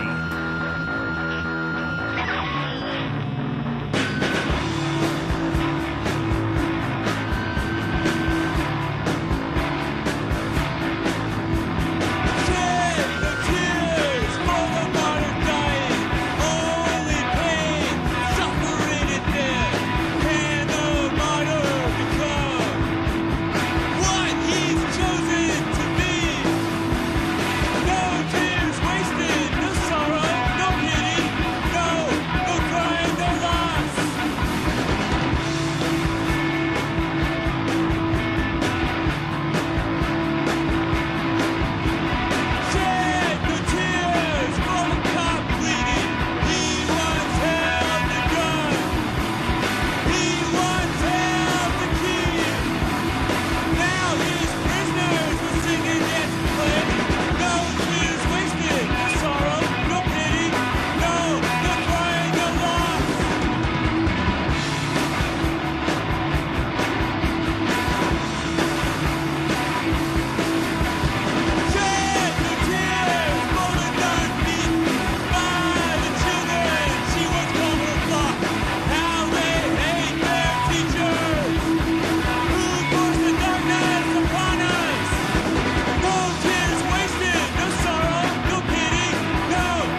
Flip those letters. Flipper. And people... Oh, dude, that was fucking awesome. Thank you. There you go. Oh, my pleasure. My Dude, that's pleasure. good shit. And so, yeah, to answer the question, I would tour with Flipper because they're one of the few bands who I will admit to being my musical superiors. Right. And poets. And not only that, it's like a 24-hour chaos sphere wherever they go. I've only seen them a few times, and the first time it would have been a full-scale riot if there'd been more people in the club.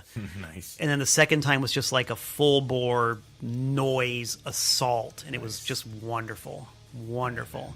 So I would travel in a separate vehicle from them. Sure, of course. Like, I wouldn't, hang out with them, but I would love to be on the road with those guys for an extended period of time because it would just be completely insane, and I would get to hear the best music on the planet every night. Right there, yeah. Yeah. That would be pretty badass. Yeah. Man, for sure. Oh, my God. Oh my God, Jay. Was there a... Fucking God. It's a fucking... Anyway. He's gonna get on the boat, Jay. He's gonna get on the boat. Sorry. It's okay. Miss you, Drew. Yeah, right? What about the first song you ever tried to learn on the guitar? Do you remember that? Yeah, that would be when I was a mere tot. Of course. My younger brother and one of our neighborhood friends had a Black Sabbath cover band called Hand of Doom. Nice. And I distinctly remember trying to play NIB, along with the record, strapping on the bass and playing the record, right. and like do do do Yeah, do sure. do do do do do do, just over and over and over again. And I finally got like an approximation of it. Sure. And from there, it was like learning how to play more Sabbath songs, and then trying to learn how to play Ramones songs, all on the bass, all to records. Yeah, right. And I still to this day maintain, like, if you want to learn how to play rock and roll, play along with Black Sabbath, play along with the Ramones, because the stuff is deceptively simple. Yeah. It's simple, but everything you need is right there. When you get the basics of playing songs by those two bands, you've got your foundation. Sure. And everything just grows from there. So, how do you feel for the younger generations now? Let's say I have children, a 4-year-old and a 7-year-old. Mm-hmm. How do you feel? They're obviously in good hands. I'm gonna make sure they're No doubt. We never doubted you, Knobs. Like I said, I was taking the Nobbles. 7-year-old to X Fest Knoblick. this weekend. It's gonna be a good time. Noblerto. But how do you feel for the younger generation? They don't have these heroes to look up to like Sabbath or. Oh, sure they do. My God, you just look at the enduring yeah, popularity. but they're like of of mice Sabbath. and men now. No, I'm not saying Sabbath would go away, but I'm saying there's no modern heroes. Well, not necessarily. It all depends on who your heroes are. There are people who look at Hatebreed as heroes. I guess that's true. Like what Generational thing. It's a I guess generational exactly. That's thing. true. Whatever the first band you ever got into, those are going to be your heroes, most Yeah, likely. right. I still love the Captain and Tennille. You don't even know who they are. I But do, sure all I right, do. all right, there you go. But I still, I love them. And I only know because I'm a DJ, though. You know that. Because I'm a music file, whatever you fucking call it. yeah, I complete nut job. I think audiophile. that's the way to do All it. these, dude, I just love fucking, dude. I remember even college radio days, man, splicing tape, dude. Actually splicing Yeah. reel-to-reel tape, man. At XCI in the night, they were just getting rid of it, and we were going digital. And that's why we were splicing the tape, because we were trying to get all this anniversary shit off it. And like, dude, it was a serious job. Like, oh man, I didn't really know. I was watching the senior guys who'd been there a while cut it up, and I'm like, oh, can I try? Let me see. Yeah. It's a bitch, man. It's not like today. Dude. I splice tape to this very day, Do you? as a matter of fact. sure. Yeah, because I release so much stuff on tape. That's true. And especially Did on you the, see? Oh, dude, I gotta share that fucking video with you. This kid made a fucking scratch table with a cassette. Oh, yeah, I tape, saw dude. that shit. It is the nice. coolest fucking thing I have ever seen, dude. You see it? No? I gotta, man, put- we'll I have to gotta see put- it. Oh, dude, it is. I was Send like, me the link. wow. I was this kid, and I don't know if he invented it. There's some He did, but controversy of whether or not he or not invented it. But he also said that someone else had used the idea similar, but he's the one using Regardless. a 3-point triangle right now, and he still doesn't even know how to use it. it is so cool. He Like, I don't turned have a his technique yet. cassette, Right. and then he can like record with the other head yeah. and record samples, Yeah. so he can say something. Live OFNR. And then OFNR. He said he could do it live, dude, too. it's nuts, dude. With the audio feeding into it live, he can scratch live I audio was with it. I was so impressed because I was like, who'd have ever thought? Oh, sure. Because he has a head, but it's a movable head, so he could take the head and move it anywhere on the Right. tape. It's kind of similar to what it's Laurie Anderson cool, man. does with her tape violin, if you ever heard of that. She has a violin-shaped apparatus with a tape head in it, and the bow is a slice of tape. Oh, And so she cool. plays the tape The on tape. the tape Oh, head and that's changes the pitch with her Fucking speed. cool, man. Yeah, really, really great stuff. Ah, dude, that is rad as hell. And I'll mention... I gotta see that, dude. Definitely gotta gotta be check. I'm sure that's on YouTube. I'm sure You can too, find yeah. it. I play a lot of noise shows, and a lot of the noise artists use tape as a medium. And this one guy I played a gig with in Brooklyn a couple months ago, he takes cassettes and tears the guts out of them so only the two transport wheels are in there. And he'll make a very small tape loop that's just big enough to fit around the wheel itself. And so he'll play that, and so you have it's like a 2-second loop. Yep. And he's got Hey, John. all these Hey, cassette John. decks, yeah. Hey, John. And he'll have them playing simultaneously, and he'll mix them up and fade them that's down cool. and run them through distortion. It's a hell of a thing. See, and That's pretty cool. and that again, man, speaks so much to me because It's like Barble machines. when I was younger, man, I had a 2-piece band. Me and my buddy, we played folk rock, I guess is what you would Right. want to call it. That's I about wasn't really all that great at it. Two-piece I mean, band. it really wasn't. And we fucking recorded everything on a Tascam 4-track, dude. And Yup. I bounced tracks, and you picked up all that hiss, Still and got mine. audio noise, Still and got like, my Tascam 4. dude. And like I remember like having to rig, RCA outs to the RCA ins, and like do all this rigging to make it work through my stereo and Yeah. through my amp, and like make it all work. Left is Some- white, red is red, Yeah, right left is and red. right You have is- to do all this stuff. Try to figure it out, yeah. But I loved every second of it, and that's how Still do it. Again, it's tapes and stuff, man. Yeah, recording stuff off the radio, man. Well, it's like we were talking about earlier. You kids don't know Well, I about did this- recording it off was the just- radio. Same thing with VHS, man. And I can't tell you how many fucking. I used to get, bootleg fucking not a Palooza, but whatever Metallica played. What did they do? They did in '92. They did Lollapalooza. It wasn't and they also did Lollapalooza. It was Woodstock. Yeah, Woodstock like '93 or '94. Man, that was Aerosmith. Dude, I've got fucking- that on video. I've got it all. Yeah, I've got that whole Woodstock thing on. My There you dad had a cable box, and they apparently after the first day just gave it away Yeah. for free.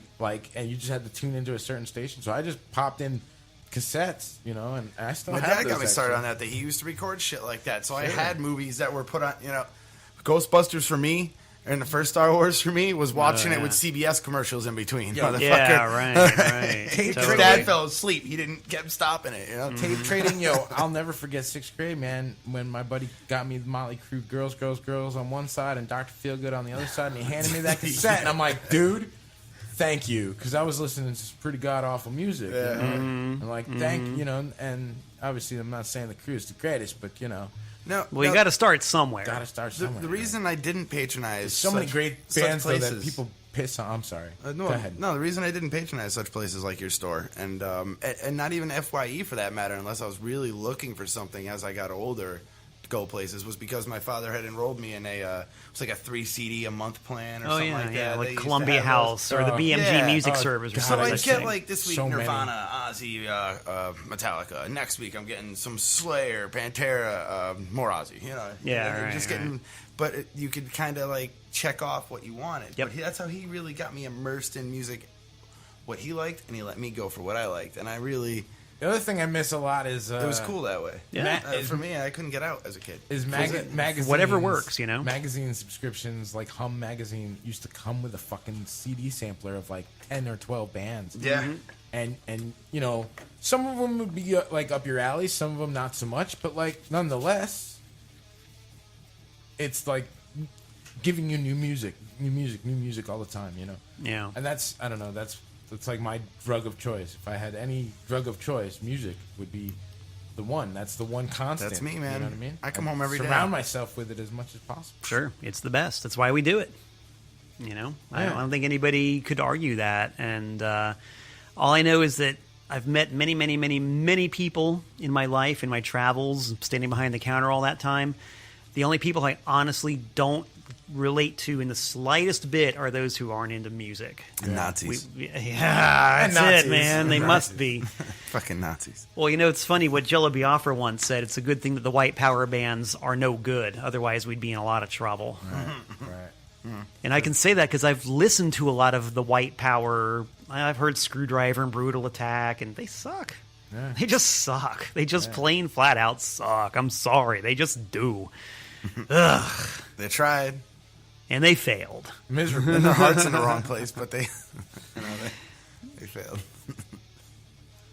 Yeah, man. I don't know. It's a crazy, fucked up world. It's just about 10 o'clock. I think we should take another little music break. Yeah, let's bust some fucking couple more things and talk about a game plan for the next. How about if you play remaining something by hour. my band, man? You want to hear Yeah, something by Ultra What Bunny? do you want to hear? Ultra Bunny. I want to play something from a gig we played last month in Montclair, New Jersey.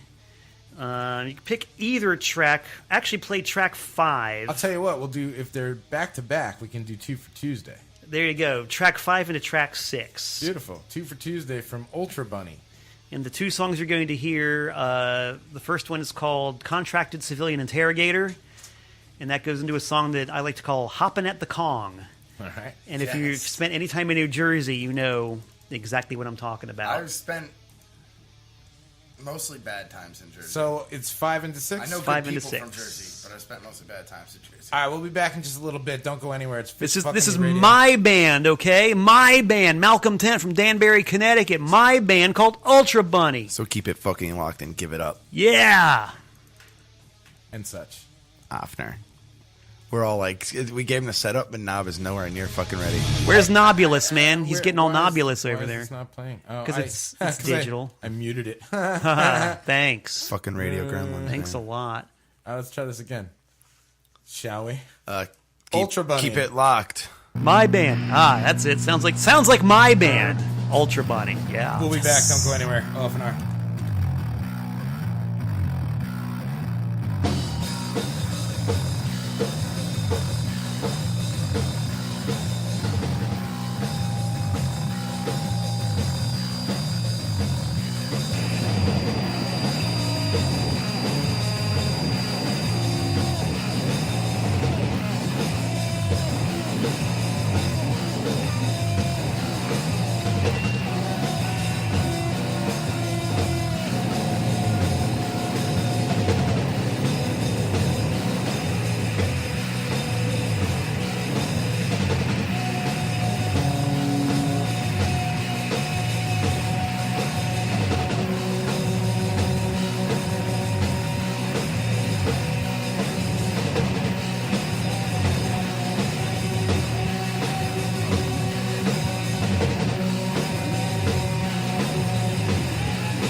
I cannot believe how awesome that music is. Even if that wasn't my That band. was my line. Oh, well, you can I say it can't all. believe you how want. awesome that music was. And I'll just send in the Thank you. little repost there. Even if that weren't my band, even if that wasn't me, Malcolm Tent from Danbury, Connecticut, playing bass with Ultra Bunny in that track you just heard, I'd still like it. That's fucking beautiful, sir. You should be proud of that because they were both fucking awesome. Mea And culpa. From what we were just talking prior to coming back on air about said music, it's great. Love it. Yeah. Thanks. I like the the sheer organicness of it. The mountain of rotten sludge. All organic. Organiosity. That's right. We're coining phrases here All organic, yes. on OFNR Radio, Pulling some out of my ass. Off the that radio? they're not right, I know. Now, but- now you really, which is all organic, we hope, anyway. What's that green lighter? Yeah. There, buddy. Thank you, sir. There you go. Any other lighters around here might be mine too? Yeah. think so. Yeah, this The one. listeners are fascinated. Yes. Fascinated. Looking for my fucking lighter, you guys. In case you were wondering. Wait, by the way, Colin, you know the number. What's that number again, Nub? 203-794-6367, 203-794-OFNR. What the fuck are you waiting for? You haven't called in yet to bother us at all. Ask me Any of you. anything. Ask me anything. Anything. So just about 10 o'clock, Malcolm, you said you had a couple more tunes for us. I can play a couple more tunes if you want me to strap on the old Starvation box. I don't can call him do while he's it. playing, by the way. Don't fuck shit up. Yeah, seriously. Scratch that last thing we just said. Don't do it. No. Well, I was going to... You know what? How about this? Because I've got a couple of tunes that I like to do as my traditional set closer. Okay. Maybe I can do like two... You know, my songs are short. I'll do two now. Okay. And I would like to close with my traditional Other set closer at the end of the show. Okay, if good. that fits in with your format. Sure. All right, cool. My format is your format tonight, Oh, Mike. I like that. I like that, Nobula. You make it easy for me. I'm going to leave it up to my hosts. Should I do originals or covers? What do you think? Originals. No, covers, and then do the Uh-oh. originals last. Hell, okay. That's fair and balanced. How many are you playing now? Two now and then two I'm going later? to two now and two later. How about one of each? Well, no, because He's got them set my up two as final, plan. my grand finales Right. are original. So I'll do covers now. Right, Okay. that makes Sounds good. much more And I really love doing this one because it's about a topic I cannot relate to whatsoever. As mentioned before in private, when we're not on mic, I'm straight edge. I've never smoked a cigarette. I've never drunk a beer. Self-medicated for any reason. No reasons whatsoever. In spite of the constant, relentless pain that I'm in every day and the completely disastrous condition. Now, wait a minute. That's what normal people think, that the world's a disaster and that life is pain. I wish to refute that statement. I think things are pretty darn good because I got the power of rock and roll with me. So, having said that, I don't know what this song is about. I can't relate to it, but it's such a great song, I'm going to do it. It's a Ramones song, and it's about huffing cleaning fluid. Woo! Sticky fingers.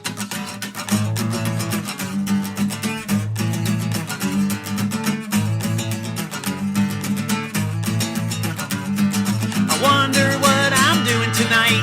I've been in the closet and I feel alright. We're out of carbona, Mom threw out the glue. We're out of paint and roach spray too. It's TV's fault I am this way. Mom and Pop want to put me away. From the early morning movie to the late late show. After it's over, there's nowhere to go. And I'm not sorry for the things I do. My brain is stuck from shooting glue. I'm not sorry for the things I do. Do carbona, not glue. Carbona, not glue.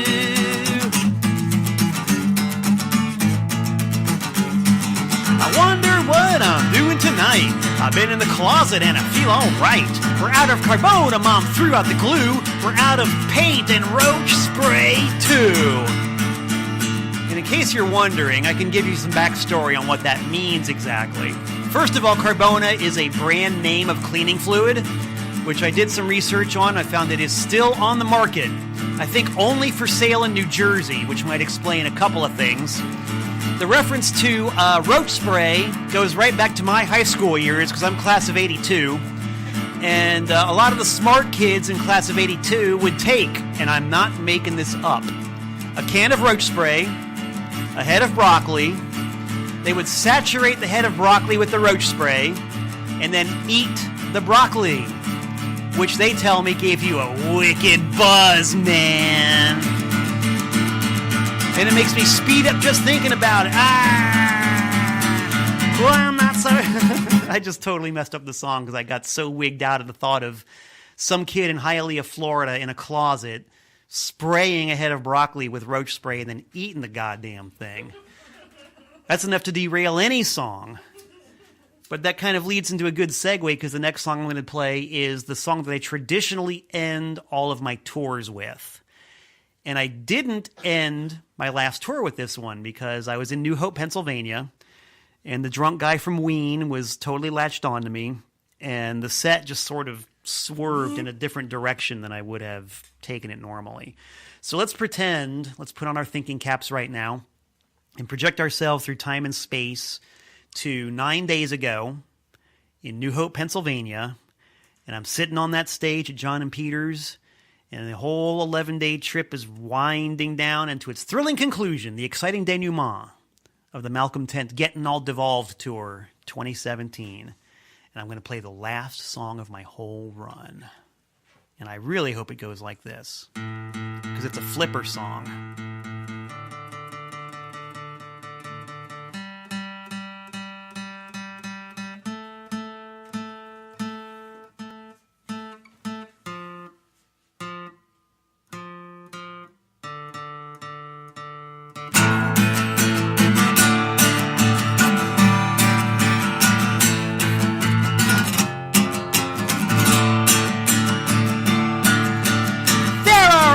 That cannot see and fingers that cannot touch.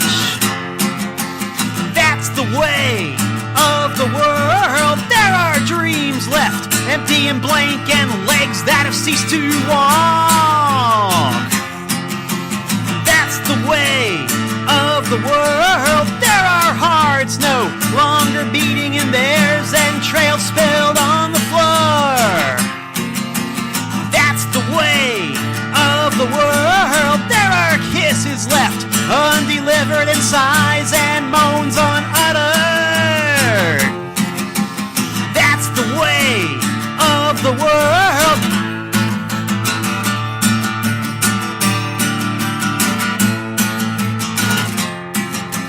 That's the way of the world. There are eyes that cannot see and that cannot touch.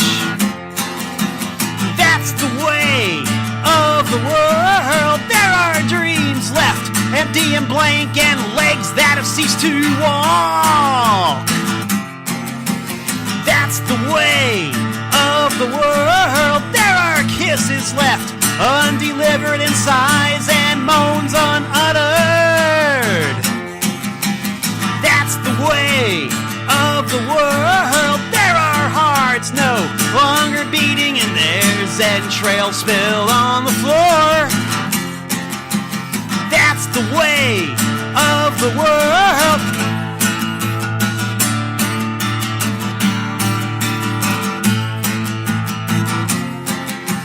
That's the way of the world. That's the way of the world. That's the way of the world. That's the way of the world. That's the way of the world. That's the way of the world.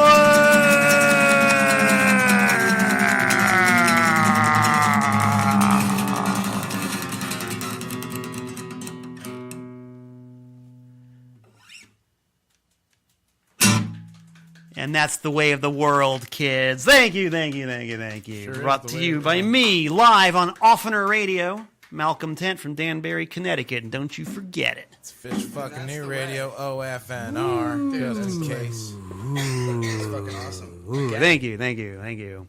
Yeah, usually after I play that one, there's really not much, there's really nowhere you can go after that one. That kind of says it all. Right. Woo! Flipper rule, okay? Okay. That was pretty good.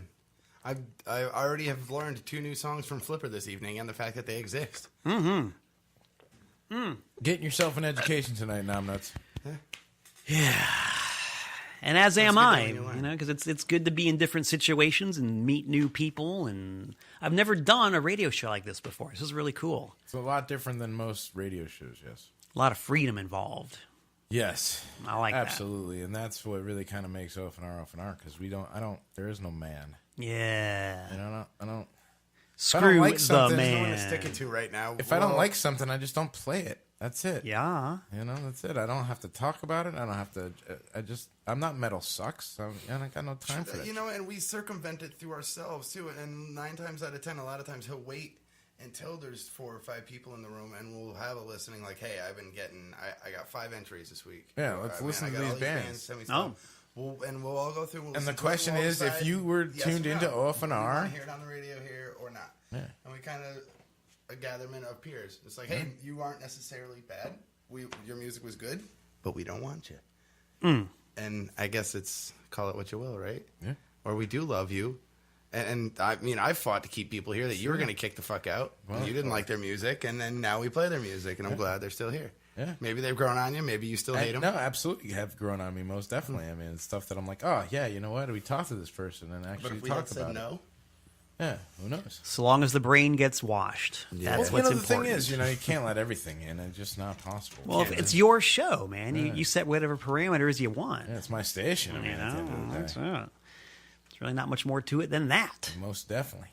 Otherwise, you might as well work a job. I mean, why play somebody else's crappy music? Well, unless they're paying you big bucks, and even then, who wants to do it? A lot of people ask me that because I've been doing this 11 years, and I mean, I'm a certified broadcaster. Went to CSB. I know what the fuck I'm doing. I'm not a student.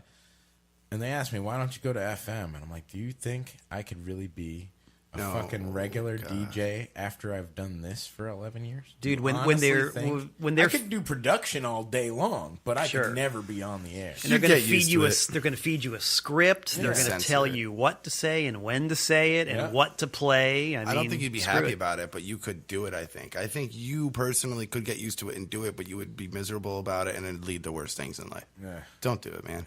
I would Yeah, never- please don't do it. Don't do it. I Don't would let us never. talk you into it. Don't do it, man. I would never. Just do it. Don't do it. You should fucking do it. You probably should do it. Don't do it. Only for WrestleMania. Oh. Bob the Knob here on this Monday evening. Now, no one's talked about my wrestling fetish yet. Why, do you like Just wrestling? saying. Up to, okay, and this is where the generation go. gap comes into play again. Okay. Up till about 1981, and then in the original ECW era. Nice. Other than that, I don't want to know. Yeah. Dude, original ECW, those guys were fucking insane. That was the They best. were insane. That's why we loved Sabu it. still fucking wrestles. I don't know why. Yo. He's driven by forces far beyond our comprehension. Dude, that dude has put his body through absolute hell in a handbasket, bro. Have you ever seen the guy up close in person? Yeah, dude. It's frightening. Yeah, dude, there's divots missing out of his arm and shit, man. The people scars taking are bites. real, Yeah, I mean, yeah. unbelievable. A lot of those guys, man. Tommy Dreamer, dude, I met him, and I'm like, dude, his head has really got, like, a couple good, like, little scars. From Not quite like Abdullah the Butcher. No, but, not that. Or he's even working Dusty. on it. Or Oh, even God. Dusty had it bad. Flair had it bad. Yeah. Ric Flair. Hey, Crazy son of a bitch. definitely putting my thoughts out to Ric Flair, man. I'm hoping Yeah. you're pulling through, man. Woo! He's going to be all right.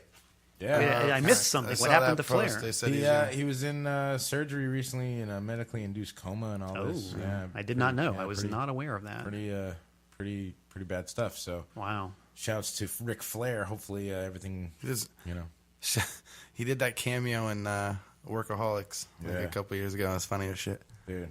Flair is the man when it comes to wrestling, man. And I mean, like, I was always a Hogan mark growing up. Yeah. Well, that's how old cool. were you at the time? Yeah, dude. Okay. I was Take a her, Hogan- bro. We'll leave it at that. I was a Hogan Take her, mania. bro. See, to me, Hogan was always the orange clown. Yeah, Three right. The things. man who helped destroy professional wrestling along with Vince Jr. Gravedigger, Taker, and Taika. That's it. So you had to come That's out it, here and man. talk about wrestling. I watch it every Monday Oh, night. well, all right then. Maybe Bigfoot. Apologies. And Goldberg. I have Wrestling. Sorry. I have two little sons, and we watch wrestling. That's our thing.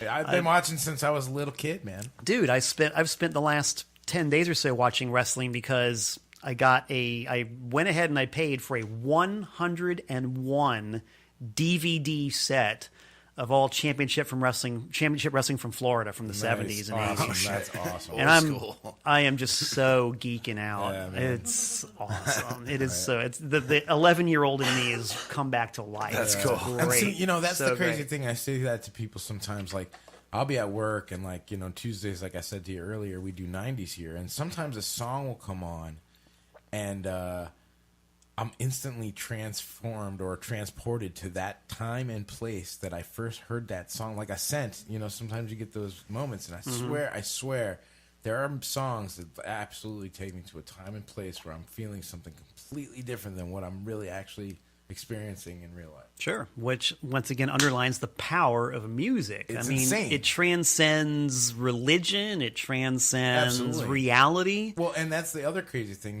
We, like I was saying earlier, we get music from everywhere. So I've gotten music from Indonesia, and you know what? Music is fucking universal. And other realities, dude. He's got music from other fucking realities. You just got to tune in, man. Or tune the fuck out, bro.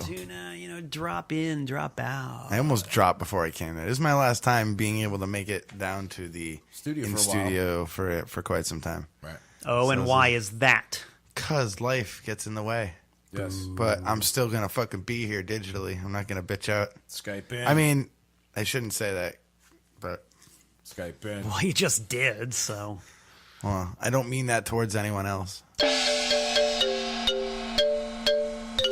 Nah, ninjas, eh?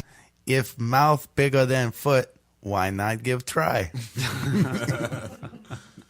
So, Malcolm, we have a game here that we like to play on OFNR. It's called Bad Libs. Oh. No, it's like Mad Libs, but see, we call it Bad Libs because I want the worst things that can possibly come out of your head. Well, that's quite possible. I think we might be able to arrange some of that. So, what I've got here is I got two, that's a pretty long one. And that's a pretty good Let's do one. it. All right, so I got two good ones. Okay. That's all I want. So just the good ones. The first thing I've got here is a noun. I need a person, place, or thing. And Nom Nuts here is going to help you, and I'm going to help you, and the girls are even going to help you. please. All right. So I give to you a noun, a person, place, or thing. Cinder block. A cinder block. Good start. We're off to a good start. Absolutely. Nom Nuts, why don't you help out here and give me a feeling? I'm hooked on a feeling, but I need a feeling. Swifty. Swifty. Good one. Okay, good. An adjective. That would be a describing word. Who, me? Sure. Nebulous. Nebulous. I like it. It's going to be a good game. A noun that is plural, Nom Nuts. Trees. Trees. It says same noun, plural. I'll just do trees again then, I guess. More fucking trees. Cool. That's exactly what I'm going to put, too. More fucking trees. I love And then in swearing, parentheses, no, I think those were the same fucking trees. No, I need an adjective, Malcolm, please. Terrible. Terrible. This whole show. Hanging out at OFNR. I got you. A noun, Nom Nuts. Oh, Noun, a noun. Jess. Jess. Cunt. A cunt. Yes. Good call, babe. A plural noun, Nom Nuts. Clunges. Clunges.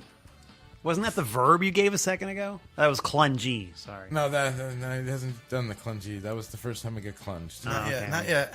I But do need clunge a- is kinda another word for clungulous, right? vagina and or cunt. You can plunge the clunge. Oh, that's what you were talking about earlier. I'm gonna plunge the clunge. And that's Brenda. Well, now it makes sense. Sort of. I need a Kinda. verb that is past tense, something that has happened. Drifted. Adrifted. Knob. Nom Nuts. Not knob. I'm not talking to myself again. Hey, yes, no, I mean, yes, me. I need a feeling. How come he gets all the feelings? Awkward. Awkward. How do I get all the feelings? Because I'm an emotional fucking wreck. Emo All right. kid, I think. No, the term fuck, they use I'm nowadays, an emotional. right? Yeah. Oh, damn, emo is emotional. I'm pissed the fuck off. Is what I am, Well, and it hurts sometimes. I need an adjective. Emotional. Emotional. Kind of handed that one out. Nom Nuts, I need a plural noun once again. Sad. Oh no. Sad plural noun? pandas. Sad No, pandas. plural noun. Nooses. Nooses. It's not funny. It's really not. Well, It's very timely. Not at all. Yeah, it's timely. I need a noun, another noun, Malcolm. I was going to say noose. But he totally took it. It's okay. Go for it again. That's all right. Toilet. Toilet, because that's where this show is going, right in the toilet. Nope, the next one isn't KKK. Part of the body, nom nuts, part of the body. Oh, boobies from the This is peanut now guy. with the win. Boobies. All right. A noun. Another noun? I'm tired. Yes. I'm tired of nouns. I want something different. All right. Blunt. So, ladies, a noun. A fart. A blunt fart? How about a verb? Would you like a verb, Malcolm, or would you like I'll a verb? take a verb. Twist. Okay. Twist. I'll take a verb for 300. Nom nuts. What's a noise? A pop. I like pop because that's easy to spell. Verb past tense verb. I'm going to do that one. I'm going to say fucked. Of course. Which is, of course, again, where Of this course. Right, totally fucked. I need a noun, another noun. That nom nuts, because Malcolm doesn't want any more nouns. I'm He's so over it. I don't do fucking nouns. open-faced shit sandwich. open-faced shit sandwich. Thanks for making me write all that shit out. You bastard. A part of the body, Malcolm. I'm a leper, and I need a part. Thank you. Sinus. A what? Sinus. Oh, yeah. Linus? Are Waterbury public schools that bad? First of all, I'm from North Dakota. So, yes. Second of all, All right, they're worse second than of all- Waterbury. Second of all, I just live here. I'm not from here. Yeah, that's what they all say. Guilty by association. Fuck Waterbury. I mean, I am from Danbury, so I'm not. qualified I to lived criticize. in Danbury most of my life, but I was born in North Dakota. Yes. I'm a Mexican from North Dakota. I came over the wrong border. I see. I'm a Mexican from North Dakota. That's weird. It's fucking weird, man. Cops are like, where do you think you're going? You guys got all IDs for everybody in this car? And you guys are like, we're just coming from North Dakota, eh? Hey, we really don't mean no trouble. I need a creature, nom nuts. A creature. Chupacabra. A chupacabra, man. Chupacabra. I should do it as Paco, too. I should. Next round. A verb ending in ing. Fucking. Fucking. Hell yes. Yes. How about a noun, nom nuts? What would you be fucking? Toes. some sweet ass? Some what do they sweet call it? ass. Okay, great. Thanks. No, A type of sweet fruit, poon, man. Sweet ass poon? Yeah. Sweet ass poon. Okay. Whatever they called it in South Park. What did Ike call it? Wow. Some minge? No, not Minge. some minge. Some strange. Yeah, some pound of some sweet strange. There you Sweet go. ass is strange. Okay. Took me a while. Yeah, receptors, cannabinoids. Things happen. I need a type of fruit. A kumquat. A kumquat. Spell it however you want. It's the second time I heard that today. But What's it rhyme with? Is What 2 words does it rhyme with? Is it kumquat or kumquat? I'm taking the fifth. Because I heard it pronounced kumquat today, and I always thought it was kumquat. It's kumquat. Oh, no shit. Just I think need the dirtiest possible pronunciation, Yeah. and that's I what need it a is. verb. Drive. Drive. Ladies, I need a past tense verb. That happened before. Chat. Nice. Wow. A female name. Amanda. Another female name. Jessica. Hey, don't you put my name like that. Oh, fine. Julieta. No, Miss Crabtree. I like Miss that. Crabtree. Anybody who Yeah. ever watched TV as a kid will like that one. Miss Crabtree. Hell yeah. What did you say? I need a verb past tense. Sucked. Sucked. And a creature. Lizard. A lizard. A one-eyed, one-horned, purple eating one. No, fuck off. I'm not writing all that. All right, so here's the list of shit that we came up with, okay? Cinderblock, Swifty, nebulous, trees, more fucking trees, terrible, cunt, clunges, drifted, awkward, emotional, nooses, toilet, boobies, fart, twist, pop, fucked, open-faced shit sandwich, sinus, chupacabra, fucking, sweet-ass strange, kumquat, drive, shat, Amanda, Miss Crabtree, sucked, and lizard. That's like a good sentence in its own right. It is, right? All by itself, right? This, my friends, is Malcolm's disaster concert. Oh boy. It was finally time for the school cinder block. Everybody was swifty and in their costumes. Ours was a nebulous performance. We had to dress up as trees. Our performance was called Super More Fucking Trees. I was pretty much a lesson on teaching younger kids to eat terrible food, but I think the information goes in one cunt and out the other.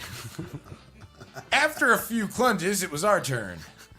Everyone drifted up on stage, all nervous and awkward. Then the music began.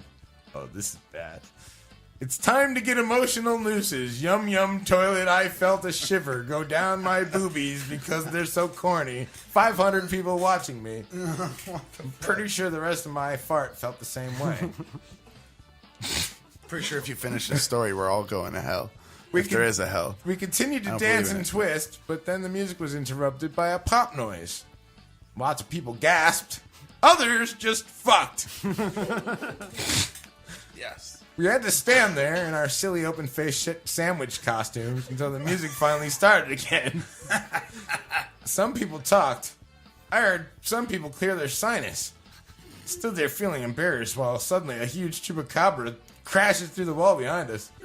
Screams and gasps filled the room and everyone started fucking trying to get out, finding a piece of sweet-ass strange. Sweet strange. I was dressed up as a kumquat, so that made it a lot harder for me to drive anywhere. Everyone shat everywhere. But I stayed with my friends Amanda and Mrs. Crabtree. We stared at the huge creature, and it sucked, but we weren't scared because there was something else to be scared of. I turned around, and it was a huge lizard ready to eat me up. That was the most disastrous concert ever, according to Malcolm Tent. Is any of that true? It was in Baltimore, actually. Oh, boy. You better rethink stopping in Maryland anytime soon, dude. I remember well, you know. I have another one. It's a bit longer. I'm not sure. Do you guys want to play one more? It's a bit longer. I'd rather talk about me. Okay, good. Let's talk about you. That last one was kind of about. No. Kind of, sort of, but it's a hard act to follow. I mean, Mad Libs, enough said. Enough said. They're beautiful. They're wonderful. Dude. Most definitely. How long do you think that's realistically going to take, sir? What? You want to jam through 2 more songs? We're looking at... Well, the the songs are pretty 36 short. minutes. We got about 36 minutes. What do you want to do? Well, you know, I want to play the 2 songs, which takes like 5 minutes max. Right. You know, I got some more stuff I could play. We haven't played any Gigi Allen yet. Oh, dude. We haven't played anything by my Noise project yet. We haven't played... give me something and I'll play it. Any of my old Florida punk stuff. I mean, what... I'm going to, once again, leave it up to you guys. Give it to Nom Nuts. Okay, Nom Nuts. No, Nom Nuts. Nom Nuts, that's right, I forgot. We corrected the spelling on that. We've got my Noise project, which is pure noise, sound sculpture, and weird-ass vibrations in the air. We already played some of this. I got my punk band from Florida, 1983, which is where TP... Oh, you want to hear some of that? Okay. This is really bad, but some guy just did an LP reissue of it, I guess 2 years ago. And it turned out to be like reissue of the year in Maximum Rock and Roll. It got a lot of good reviews, and all I can say is, why? Why? You still have the case for this one? Yes, I do. This is live radio, and we are doing a CD handoff, which is now being put into That's the fucking... It's a good way to do it. envelope. That's how it's If happening. we could do vinyl trade-off right now, we would. And I'm sure there's a... You know? We could have. We could have, but we didn't. I'm taking mine home. I was... I don't know if this was on air thing, sure, but you can talk about it. we received some vinyl. And, We did not talk about that, but our What did I Nobulous receive? host, what you received was one of the latest issues on my label, a split 7-inch between Tiny Tim, who should not need any introduction, Right. and his protege, Isidore Fertel, Right. who is a 50-something, 60-something accountant from New York City, and long before the term trans existed, this guy was trans. So we're talking about the early 70s, and this short little old bald guy like Zappa. is singing "I Am Woman, Hear Me Roar," and "Numbers Too Big to Ignore," What the hell? in a voice that is just, it just defies categorization. I'm trying not to be the spoiler for anybody who hasn't heard it yet, but that was the vinyl that was handed off earlier here. And now, for those that don't know, can't wait. OFNR, I'm constantly helping people do stuff, and Malcolm actually hit me up and was like, "Hey, could you help me do the graphics for the label and for like the back and stuff? And I was like, yeah. Of Yeah. course. Simple. That's OFNR, man. That's what we do. And that led directly to my being here. Yes, Because I had to get the records to the Nobulous one somehow. Right. And he said, well, why not just come down and be in the goddamn show? And I said, well, okay, I'll be on the goddamn show. And now here I am. And I'm not going to say it a third time because we already know. Right. I always knew we made people feel like that. I know. I did. I needed validation. Yeah. I had to Well, hear it. I'm here to validate, man. It's my only purpose in life. Can you validate my parking too? Yeah, before you Oh, leave. boy, howdy. Yo, what did you fucking? Where's your spaceship? Is it in orbit or low orbit? Is it waiting? How did you get here? I know you've got a rim shot on that thing somewhere. Probably. I'm not saying a word till I hear the rim shot. Oh, Jesus. Now I got to go looking for our fucking rim shot. But All right, there you go. A real drummer with a real He's actually a guitarist. acapella rim shot. He's a guitarist, but Dude, he was playing some solid air drums when I was rocking out the acoustic guitar. I would pound that shit, homie. That was an on-air pound. well, dude, we got fucking bongos, and man. all you needed was a little like splash cymbals every once in a while. Anything but one of those boxes that you sit on. Yeah, the box with the snare on one side. What's that thing called? A speculum or something like that? It's a I don't djembe. even know, It's yeah. a juma. It's Tried them before. They're okay, but I just they all sound alike. yeah. They all have the same tone. because they're all built to the same spec. You can build one bigger, a little deeper, But maybe nobody some different does. beads in it to have a different snare rasp to it. You know, a different kind of wood on each side. But that would cost more. It'd be too original. Oh, that too. More. Everyone wants to be just almost original. More that God has to forbid. But God forbid we should delay the playing of my track. I mean, this is really... Yeah, what's the number on this? Fucking Nazis let's again. see. Well, let's see. I'll go for one of the first three, and you can choose the title that sounds most interesting. The first one's called Blood Slut, and it's Yes. about the women who hang out at the Blood Plasma Center, waiting for the $10 bills to come out. Should be awesome. Like it already. Okay. next. The other one is called My Old Man. Our singer wrote it about his father, who he wasn't getting along with. And the third one needs no explanation. It's called My God Can Beat Up Your God. I like that one. I like My Guy Can Beat Up Your Guy. Yeah, because our gods are better than your gods. I believe that's track 4 on the disc. And the name of the band is Broken Talent, by the way. Broken Talent, legendary South Florida punk band. Oh, no, that ain't it. All right, so what? I gave the Nobulous one the wrong information. Must be track 3 then. Track 3. Let's try Track three, What's yes. that? Oh, that's My God Can Beat Up Your God. Yeah! Woo! So strike what we said. Reverse the order. Boom. Falcon Red, sons of dead, they're giving it your shit, they heard all before. Falcon Red, sons of dead, they're giving it your shit, they heard all before. My God can beat up your God, your God can solve God, my God.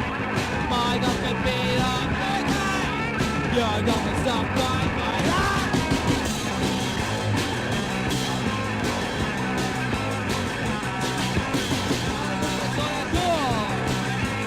Your God's a giant fool. Don't try to save me. Kill yourself, you ought to be born again. My God can beat up your God. Your God is some God, my God. My God can beat up your God. Your God is some God, my God.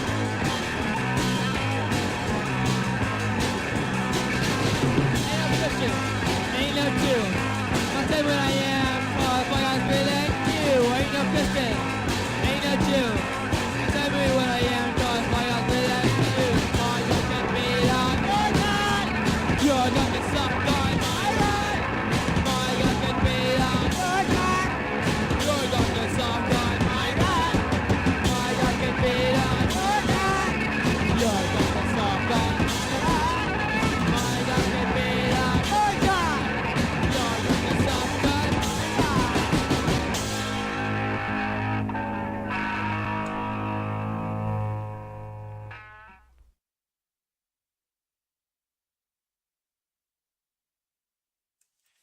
I think that clock set at like a minute and 13 seconds. Somewhere Damn, around Rick. there. That was pretty sweet. Oh, thank you. Thank you. Yeah, man. Thank you, Num. That's Nom. Thanks, Nom. Hey, now. Yeah, that was Broken Ooh-wee. Talent, my band from Florida, recorded on New Year's Day in 1984. The engineer had a wicked hangover. I remember that. And Sounds about right. yeah, we had exactly 3 songs that we could actually play from start to finish. So we just played those 3 songs over and over and over again. And we had this reel-to-reel tape recorder that was probably about 50 years old at the time. And these reels of tape that were at least 25, 30 years old at the time. And that's what we recorded our record on. Yeah. We took the tapes back to our singer's dorm room, and using the razor blade cut and splice method, literally cut the good versions of each song that we had and spliced them onto a reel of tape. Took it to a place called Miami Tape in Hialeah, Florida, which was the cheapest pressing plant we could find. And they delivered a product that was commensurate with the amount of money we paid them, which was very little. So you got very little. We pressed 500 records, of which about 150 were just unplayable. They were like potato chips. Oh, that's fucked. And well, actually, it's good Because because it sounded bad or what? It was all messed up. they couldn't scratchy? play. They were so warped no. that they wouldn't play. And it led to a very fond memory. The first time that Broken Talent played CBGB in July of '85, it was this weird bill, man, because we were like these long-haired, paisley-wearing Florida grungy punk guys, and we were on a bill with New York. going to New York on our second tour. We played CB's on a Sunday with the Cro-Mags, Token Entry, and I forget who else. And the Cro-Mags just hated us, man. They were giving us a real hard time. But we took a lot of our warped records and threw them out into the crowd. And for the rest of our set, they came back to us in pieces. People just like smashed into little bits, and it was like a blizzard of vinyl coming back at us. As a result, it's an extremely rare record now and sells for a lot of money. So Nice. I know my mom's got one. Nice. I've still got a couple. So whenever I feel the need to retire, I've got my little hope chest I can dip into. Right. And I'll steal it from my mom if I really have to. But let's hope we don't get to that point. Right. Right. Whew. Malcolm, remember that picture we had hanging on the wall? That's What what happened? I've gotten to that point, man. A lot of my good records. I got an Ozzy picture disc. I've got Nirvana White Album. I've got the Dream Theater 180 gram no Scenes shit. from a Memory. I've also got the Scenes from a Memory that came out on 9/11 with the fucking apple on fire and the Twin Towers standing there. It Yep. came out that day and they Oh, pulled it off the man. shelf. I was there that morning. I'm like, I'm buying this before you pull it. Yeah, I seriously. Need, just because I'm a fan of the band, Yeah. It's interesting how much imagery like that was released on albums at that time. Like Leftover like, Crack, man. They did the Towers hit with the smoke coming out of Yep. it. On And the that front. band, The Coup, the hip hop band, their picture was on their album cover was of the Twin Towers blowing up like right. Yeah. And that came out like months Yeah, beforehand. it's weird, man. Yeah. And there's another band, some stupid pop punk band, that the image of their album that came out on 9/11/01 was of a plane flying into like a giant tower. It's like, what the H is going on? But nonetheless, man, prior to. I've taken all these vinyls that I have and I've put them into frames and I hang them on my wall. Yeah, cool shit. A lot of them are unopened. You know what I mean? Like I have sure. a Grinch green vinyl. Oh, that's nice. like the original Grinch soundtrack from the cartoon. And I have Numb is bored to death. by I the know. list I'm of all so this. sleepy, you guys. I just can't. and I just won't open it, man. It's one of those things I just leave. And my son's been asking me like about it. And so today when I got that vinyl from Rackos, thank you Rackos so much for that. That was fucking awesome. I should go grab that so you can check it out. It's pretty fucking cool. Sent me some vinyl and I've been showing my son and he's like, trying to explain it to him. I need to get a record player in the house so that I can like really show him. Yeah. Because for me, growing up, that's what I had. I had my grandfather gave me this beautiful Harman Kardon record player. It was gorgeous and the sound was incredible because out of these two little speakers, you wouldn't think so much. But this was some Italian-made fucking, beautiful fucking record player. Anyway, I had it for years and years and years and years. I beat the shit out of that thing. And I would just play records, man. I even remember playing like fucking those floppy, like you'd have to cut them out of a fucking, like a magazine page. Flexi discs. Yeah, dude, you put those fucking things on. Yeah. And those things, like, you'd be lucky if those things worked. You had to really, Took a little work. For those of you out there who might not know, if you're in the generation gap, a flexi disc is a vinyl record, but it's so thin, it's little bit. It's thicker than a piece of paper, but not by a whole lot. And it warps easy, and they were breaks great easy. in the day because you could give them away with a magazine. Right. I've pressed Flexies, and I liked them because I was doing a lot of overseas business at the time, and I could ship 100 Flexies for the cost of 10 regular vinyl 7-inch records. And when done right, they didn't sound that bad. But you can open it.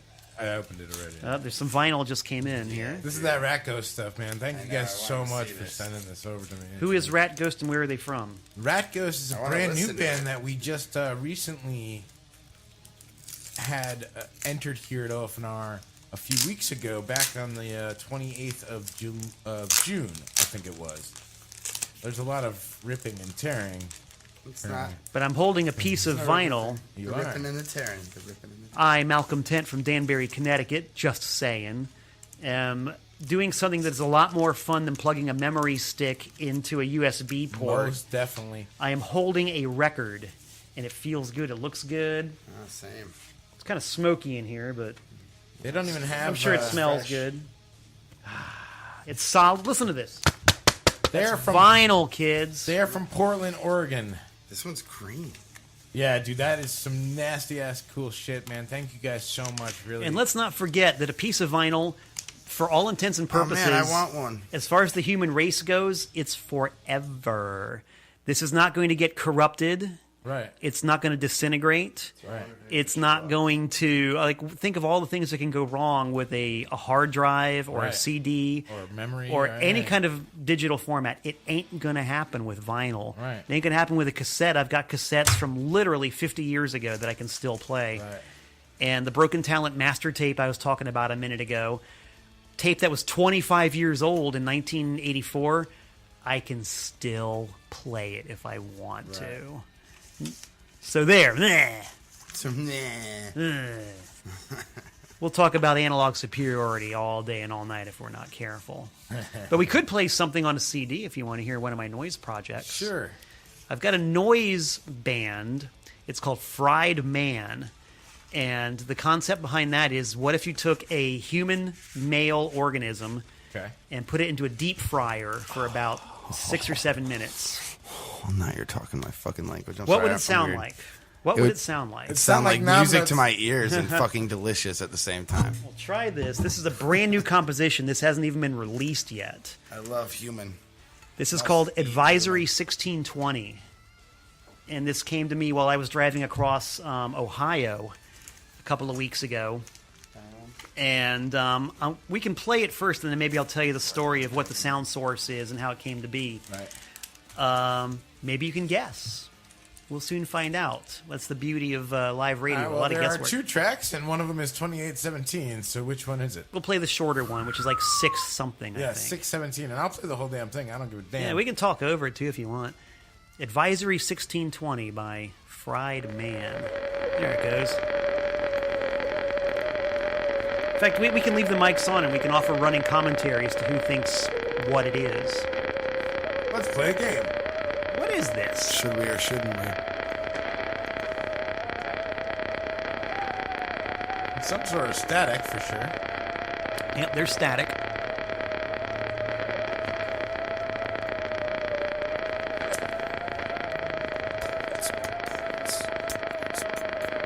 See, you find the rhythm in everything here. I like hanging out with Nam because Nam finds the hidden rhythms. And my Fried Man projects are all based on rhythm. All of them. I don't think it. I might have been off. You're there. Can you fast forward to about like the 3 or 4 minute mark in this? Ah, there you go. It starts to heat up a little bit. Sounds very radioactive, if you ask me. Yeah, that's In light of recent very weeks. fucking. It's not really my bag for sure. Aw. Well, too bad. You got to play it for a couple minutes anyway. So I'm the guest, and what I say goes. That's true.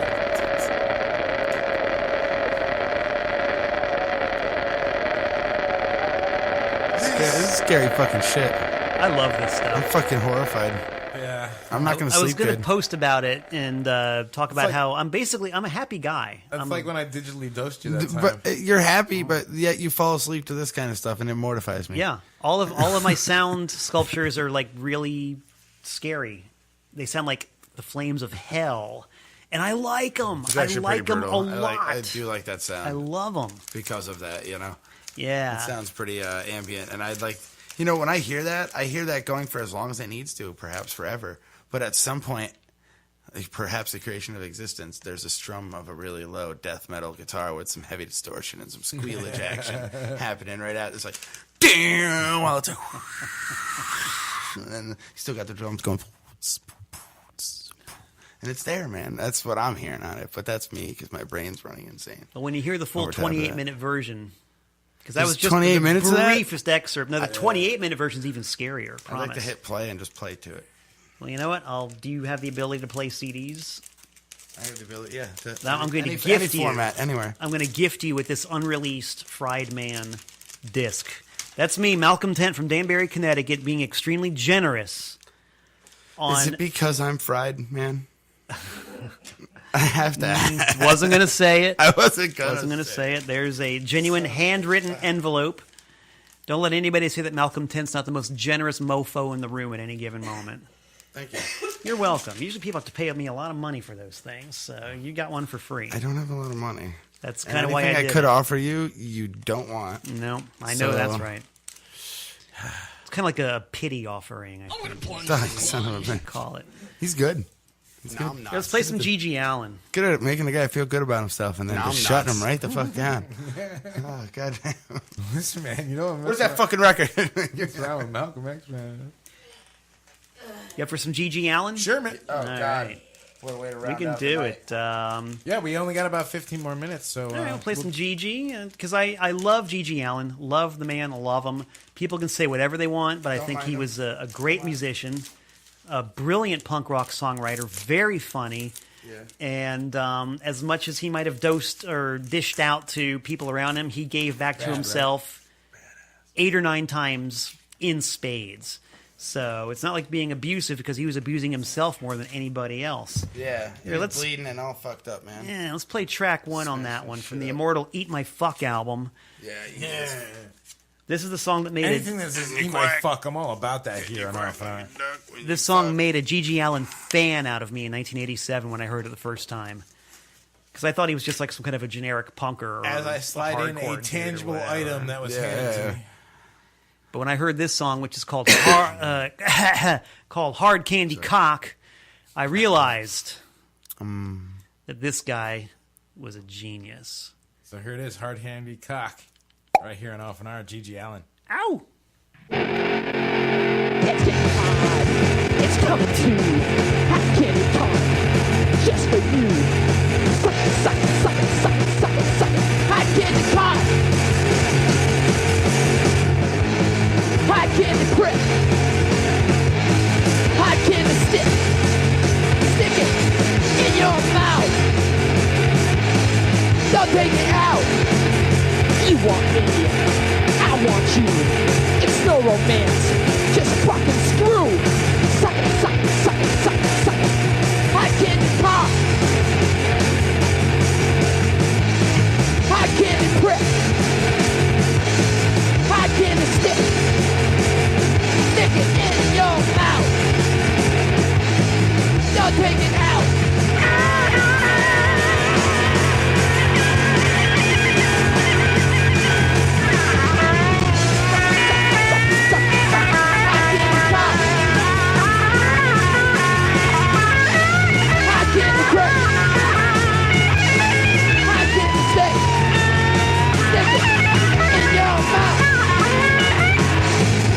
Take it out. Get hard. It's coming soon.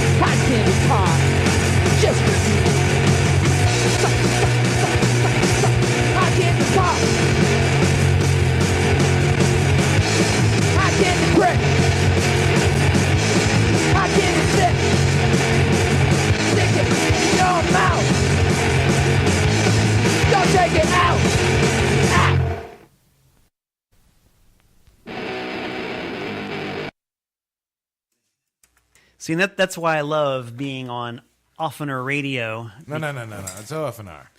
Yeah, Dude. Because the R, the radio is in the R. it's a You tad call it what redundant. you want. It's a tad redundant. You know what I though. mean? That's this redundant. this is That's a democracy. But the democracy says you're overruled. It's OFNR. We're all white males here. Hey, wait a minute. No, we're not. I'm Mexican. And she's Puerto Rican and Jamaican. And he's ginger. And female. There's at least a And I'm quorum. ginger. That's nothing to do with white people. It's everything to do with. He's right. There's a quorum of white males here.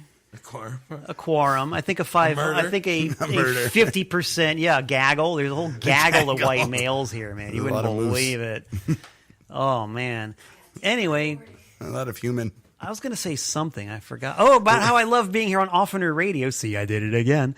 Because you don't have a censor button. I don't. So it's There is no really no. just you Because know. that's why it's official fucking new radio. There is no, Exactly. you know. So we can take liberties with the spelling and the pronunciation. It's kind of how the English language morphs. Well, that's how I feel about it, man. I consider myself a fairly intelligent individual. Got a couple of degrees and things, and the English was one of those things that I really attached myself to. Because so you can appreciate that it's the spoken language that is true language. I think he's a mole. I think Knob's here to spy on us fucking white American males. I think Well, listen, man. he's secretly Mexico. Esperanto. This I one think is- time, The Mexican band space camp- program. See, I should play the Mexican song for you guys, and then you really get on a kick out of it. I thought you worked for the Mexican space program. I do. That doesn't mean part-time janitor at NASA space camp. Whoa, these guys do know each other. Right? Well, what I was going to say, You got 12 minutes. the long-suffering guest, I think we're going to play one more nasty, spit it filthy out. song that I'm not allowed to play on broadcast radio. That's the whole point. I'm not allowed to play Gigi Allen on broadcast radio. No, yeah, but you can fucking play his the ass fuck. here. The fuck. Exactly. The fuck is definitely Fucking gonna- well, you know- and the sucking and all the of it. jiggling. No, I'm not. Would Because you I've, facilitate- if I hadn't mentioned before, I do my radio show on WNHU 88.7 or WNHU.org every Monday, and it's terrestrial radio and is thus... Check it out. Check it out. Check Please it go out. Check it out. It's Listen. subject to the FCC and their rules about, quote, indecency, unquote. So I can't play Gigi Allen. They suck. There's a lot of stuff I can't play. I can't play what we're going to hear right now, which is true man's I know another metal. radio station that wouldn't play Gigi Allen. Yeah, I'm sure. Yeah, some fucked place. Genuine man's metal by the Mentors. What track? It's track 1. It's called Sandwich of Love. All right. And this is what metal's really all about. And you Oh, dude, I'm gonna love this. Now I'm nuts.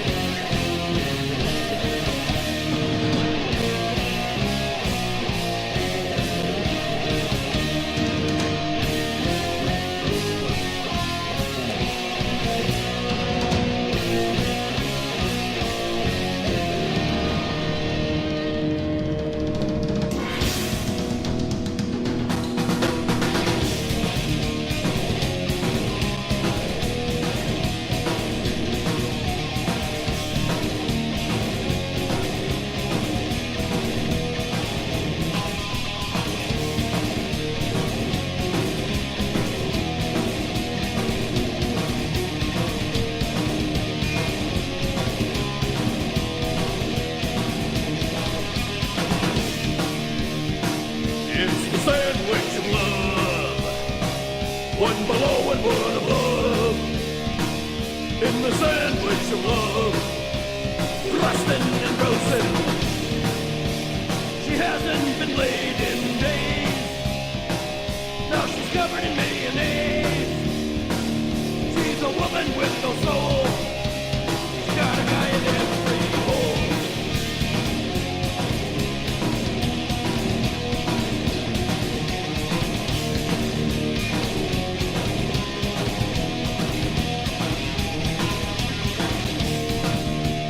This is fun and sweet.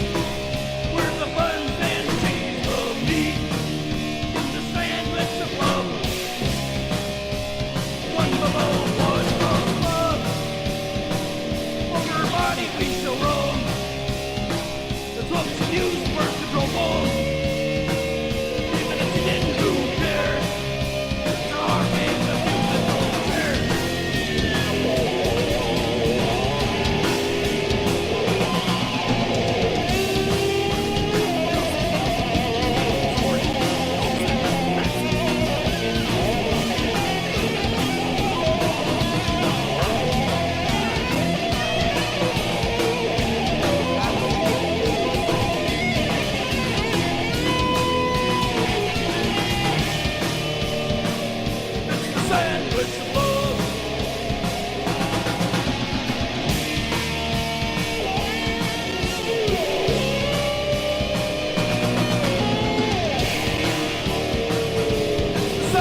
run and sends his robbing signal in her gun.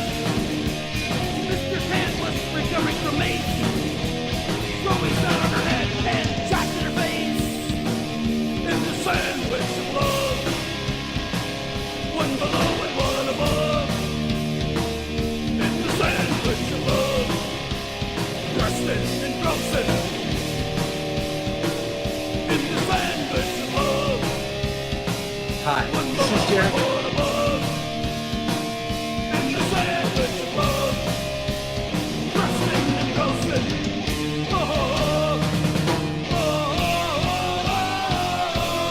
oh, oh, oh.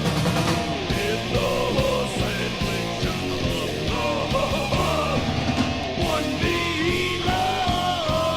one above. In the sandwich of love.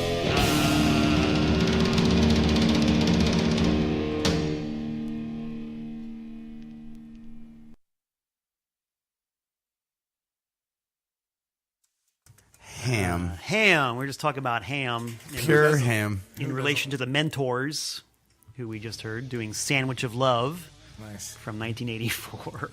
That's good.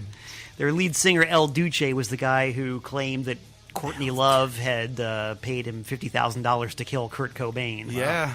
Yeah. And then he that's got right. hit by a train shortly thereafter. Conveniently. Conveniently. Because, you know, it's hard to jump away from trees coming at you really fast, or trains, or... Or anything, especially when he drank as much as El Duce did. Look out for that building Whoa. coming at you. Right? Eyewitness accounts say that he was drunk and he ducked under the guardrail, which had gone down because the train was approaching. He stood on the tracks. The train came down on him. He looked at it, gave it a Sieg Heil, and then it creamed him, like literally. Who was this witness that wrote all this down? Oh, the guy running the train? Probably. I don't know. Maybe Courtney Love herself. Yeah, just like, you should have read Kurt's suicide note. I threw it out before the cops got here, but this is what it said. I did it. It's so sad. Sorry, I died. Bye. Signed. I'm gonna plunge Sign the me. plunge. Kurt Cobain, and totally not the woman who loves me, Courtney Love. What a sordid tale. Have you seen the movie Kurt and Courtney? No. It's all about... I've seen a couple documentaries, I but saw, I It's saw pretty Soaked in cool. Bleach. Is it new? Soaked in Bleach is amazing. It's been out I may for a have seen while. it. I'll look it up. Been out for a I'll while. know when it starts. It's more about the just the circle of insanity that forms around famous people. Oh, of course. And, you know, El Duce is in it, and it just... I'm not going to be too much of a spoiler, but it's really, really cool on the one hand and kind of sad and ridiculous on the other. Sure. That's why I try not to get too famous. I don't want... I think that's why they didn't want to make that Freddie Mercury movie, right? Because the family didn't want Freddie Mercury being portrayed so in such Accurately? a dark light. Well, yeah, accurately is one way to say it. And of course, why? What's wrong? Give us that. Give us fans that. But at the same time, remember him for what you like about him, not for everything else. I mean, we're all just human beings after all. I mean, seriously. What's some old crusty He's just late? trying to live his life, man, and be as good of a dude as he could, too. Sure. Death. All right, enough about Freddie Mercury. Let's talk about me some more. We only have a couple minutes You know here, I that think. Malcolm dude? You remember him? Malcolm Tent? I know him. Dude, Malcolm Tent Remember right that here time at he showed up? OFNR. Dude, it's been an honor and privilege. It's been a lot of that, too. You know? He's taking the words right Let's out of my try mouth. that again. Were those words he was taking Rewind. It's been an honor and a privilege. I'm the having you here. nom-nots. Well, Man, and here you go, talking all over me. Jesus Christ. Bastard. Anyway, Sorry. you're a jerk. It's cool. thanks for having me, Knobs. Yeah, man. This is the last time Good to I be have here, do it. Nom. Nuts. Thanks, man. Thanks for being here for my last time My pleasure. in studio for a while. It's Glad we could see you out in style. It's been quite the Journey. Man, I'm going to miss seeing you in here. It's not going to Yeah. be the same at my house. I can't just teleport shit to you. I know. It's going to suck, man. It's all good. We'll work it out. We'll work it out. We'll work together. I'm bummed you can't come to my super secret She Walks only party. Yeah, man. I'm off to take the kid to see some metal, and I think that's going to be good for him. And I'm bummed I can't come see you in all these awesome places like Nashville, South Carolina. Well, I play Connecticut, too. In fact, we might have mentioned that I've got 2 shows coming up. September 21st at Cafe 9 in New Haven. Yes. With my fabulous punk band They Hate Us, featuring 2 of the Murder Junkies. Okay, cool. And then the 23rd in Danbury, also with They Hate Us, part of my birthday weekend. And, when I do the solo acoustic thing, now that we're friends on Facebook, while we were here live on the radio, Mr. Nom Nuts and I became Facebook friends. Because he looked me up. He spelled the name right. It was Malcolm. And it got fucking real after that, you guys. Tent, Malcolm Tent. It got digitally real. And we feel a lot closer now. We're more connected because of that. And it's a nice feeling. It's a really nice feeling. And all you listeners out there in OFNR land, you can do the same thing. You can have that feeling of warm connectedness that Mr. Nom Nuts and I have via the wonders of Facebook and other social media. Just look me up and send me a friend request. It's like the highlight of my day. Oh, please do, and find me. You can go to my page and find him from there. Help moderate awesomeness. No moderation and awesomeness. I have to disagree with you there. I'm sorry. Well, no, mediate awesomeness. Or I don't know, moderate. Maybe just let it ride, baby. Let it ride. Now, Malcolm wants to end the night with a couple more tunes, and I say, hell the fuck yes. Malcolm, thank you so much again for being here on OFNR. Thanks for having me, man. Seriously, the 3 hours just flew by like that. It was a real good, fun, We're done? long, strange trip. Yes, sir. Indeed. Probably got enough time to play 2 more, yeah? Yes, sure. All right, then. I think the boss will be okay with that. Okay. These are my total set closers usually. The first one kind of relates to the year 2016 and how these rock stars are just dying all over the place. Crazy, yeah. The good, the bad, and the ugly. And I figured that I was not going to wait until I was staring death in the face. I was just going to go ahead and write my last song ever. Right now, I'm still, I'm only 52. I'm going to be 53 in September.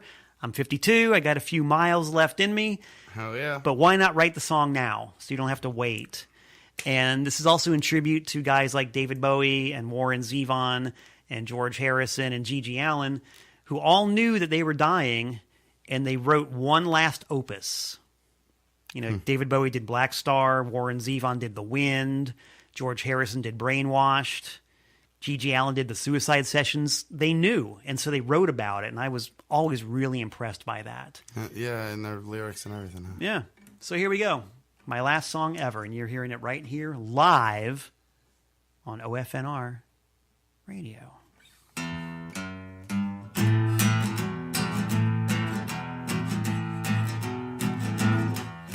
I ain't playing possum this time. This time I'm playing for real. I'm as numb as a statue, and I don't even know what to feel. I ain't playing possum this time. Looks like my number is up. I'm pounding on heaven's door. I got nowhere to go except up. I got nowhere to go except up. I ain't playing possum this time. Life's been good to me so far. I don't fear the Reaper, baby. He can drive my car. I ain't playing possum this time. I'm one big Achilles heel. Forget what you learned in college. I'm staring right at it, and it's real. I'm staring right at it, and it's real.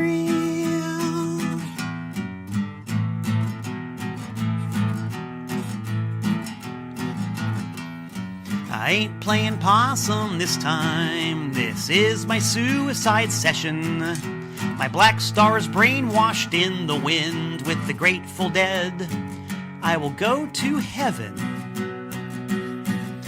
I ain't playing possum this time. Those worms will eat me raw. I did it my way, but now I must obey the law. But now I must obey the law. And that's kind of where we leave it here with that song.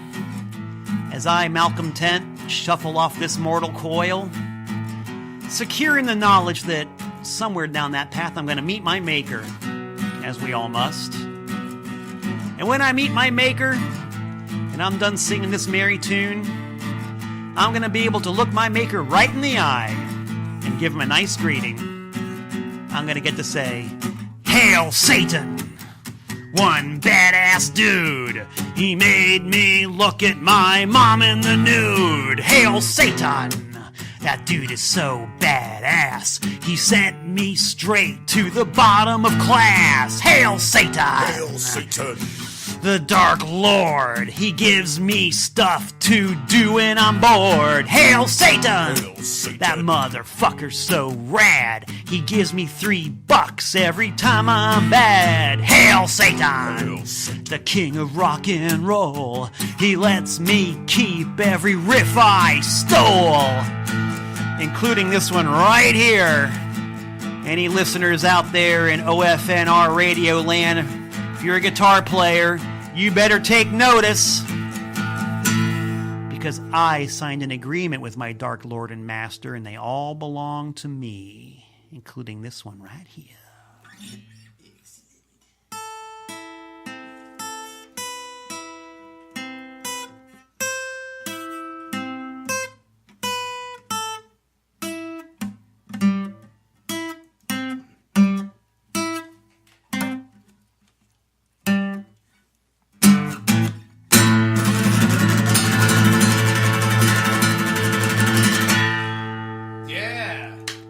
Outstanding.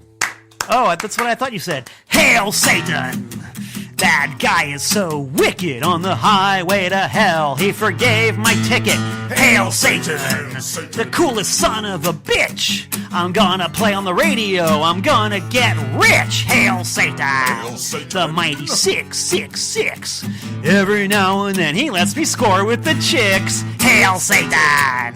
That guy is so slick. He said that when I get to hell, I'll get a big dick. Hail Satan! The highest of the low. He wrote all the lyrics for Ronnie James Dio.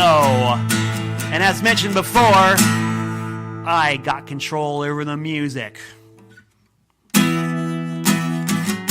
an album that I wrote and recorded in 1980 that I call Heaven and Hell. And it's mine. Thanks, Knobs. Thanks, Nom. Thanks to everybody out there who's going to make friends with me on Facebook. Malcolm Tent from Danbury, Connecticut. Just remember to spell my master's name right. When you say hail, you make sure it's spelled S-A-T-E-N. Hail Satan. Nom nuts. Dude, there you have it. There you have it. Good night, folks. Here's some Rat Ghost. Thanks for tuning in to Any 180. I have been the Nom Nuts. Love you guys. Nom Nuts.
224 Tuesday.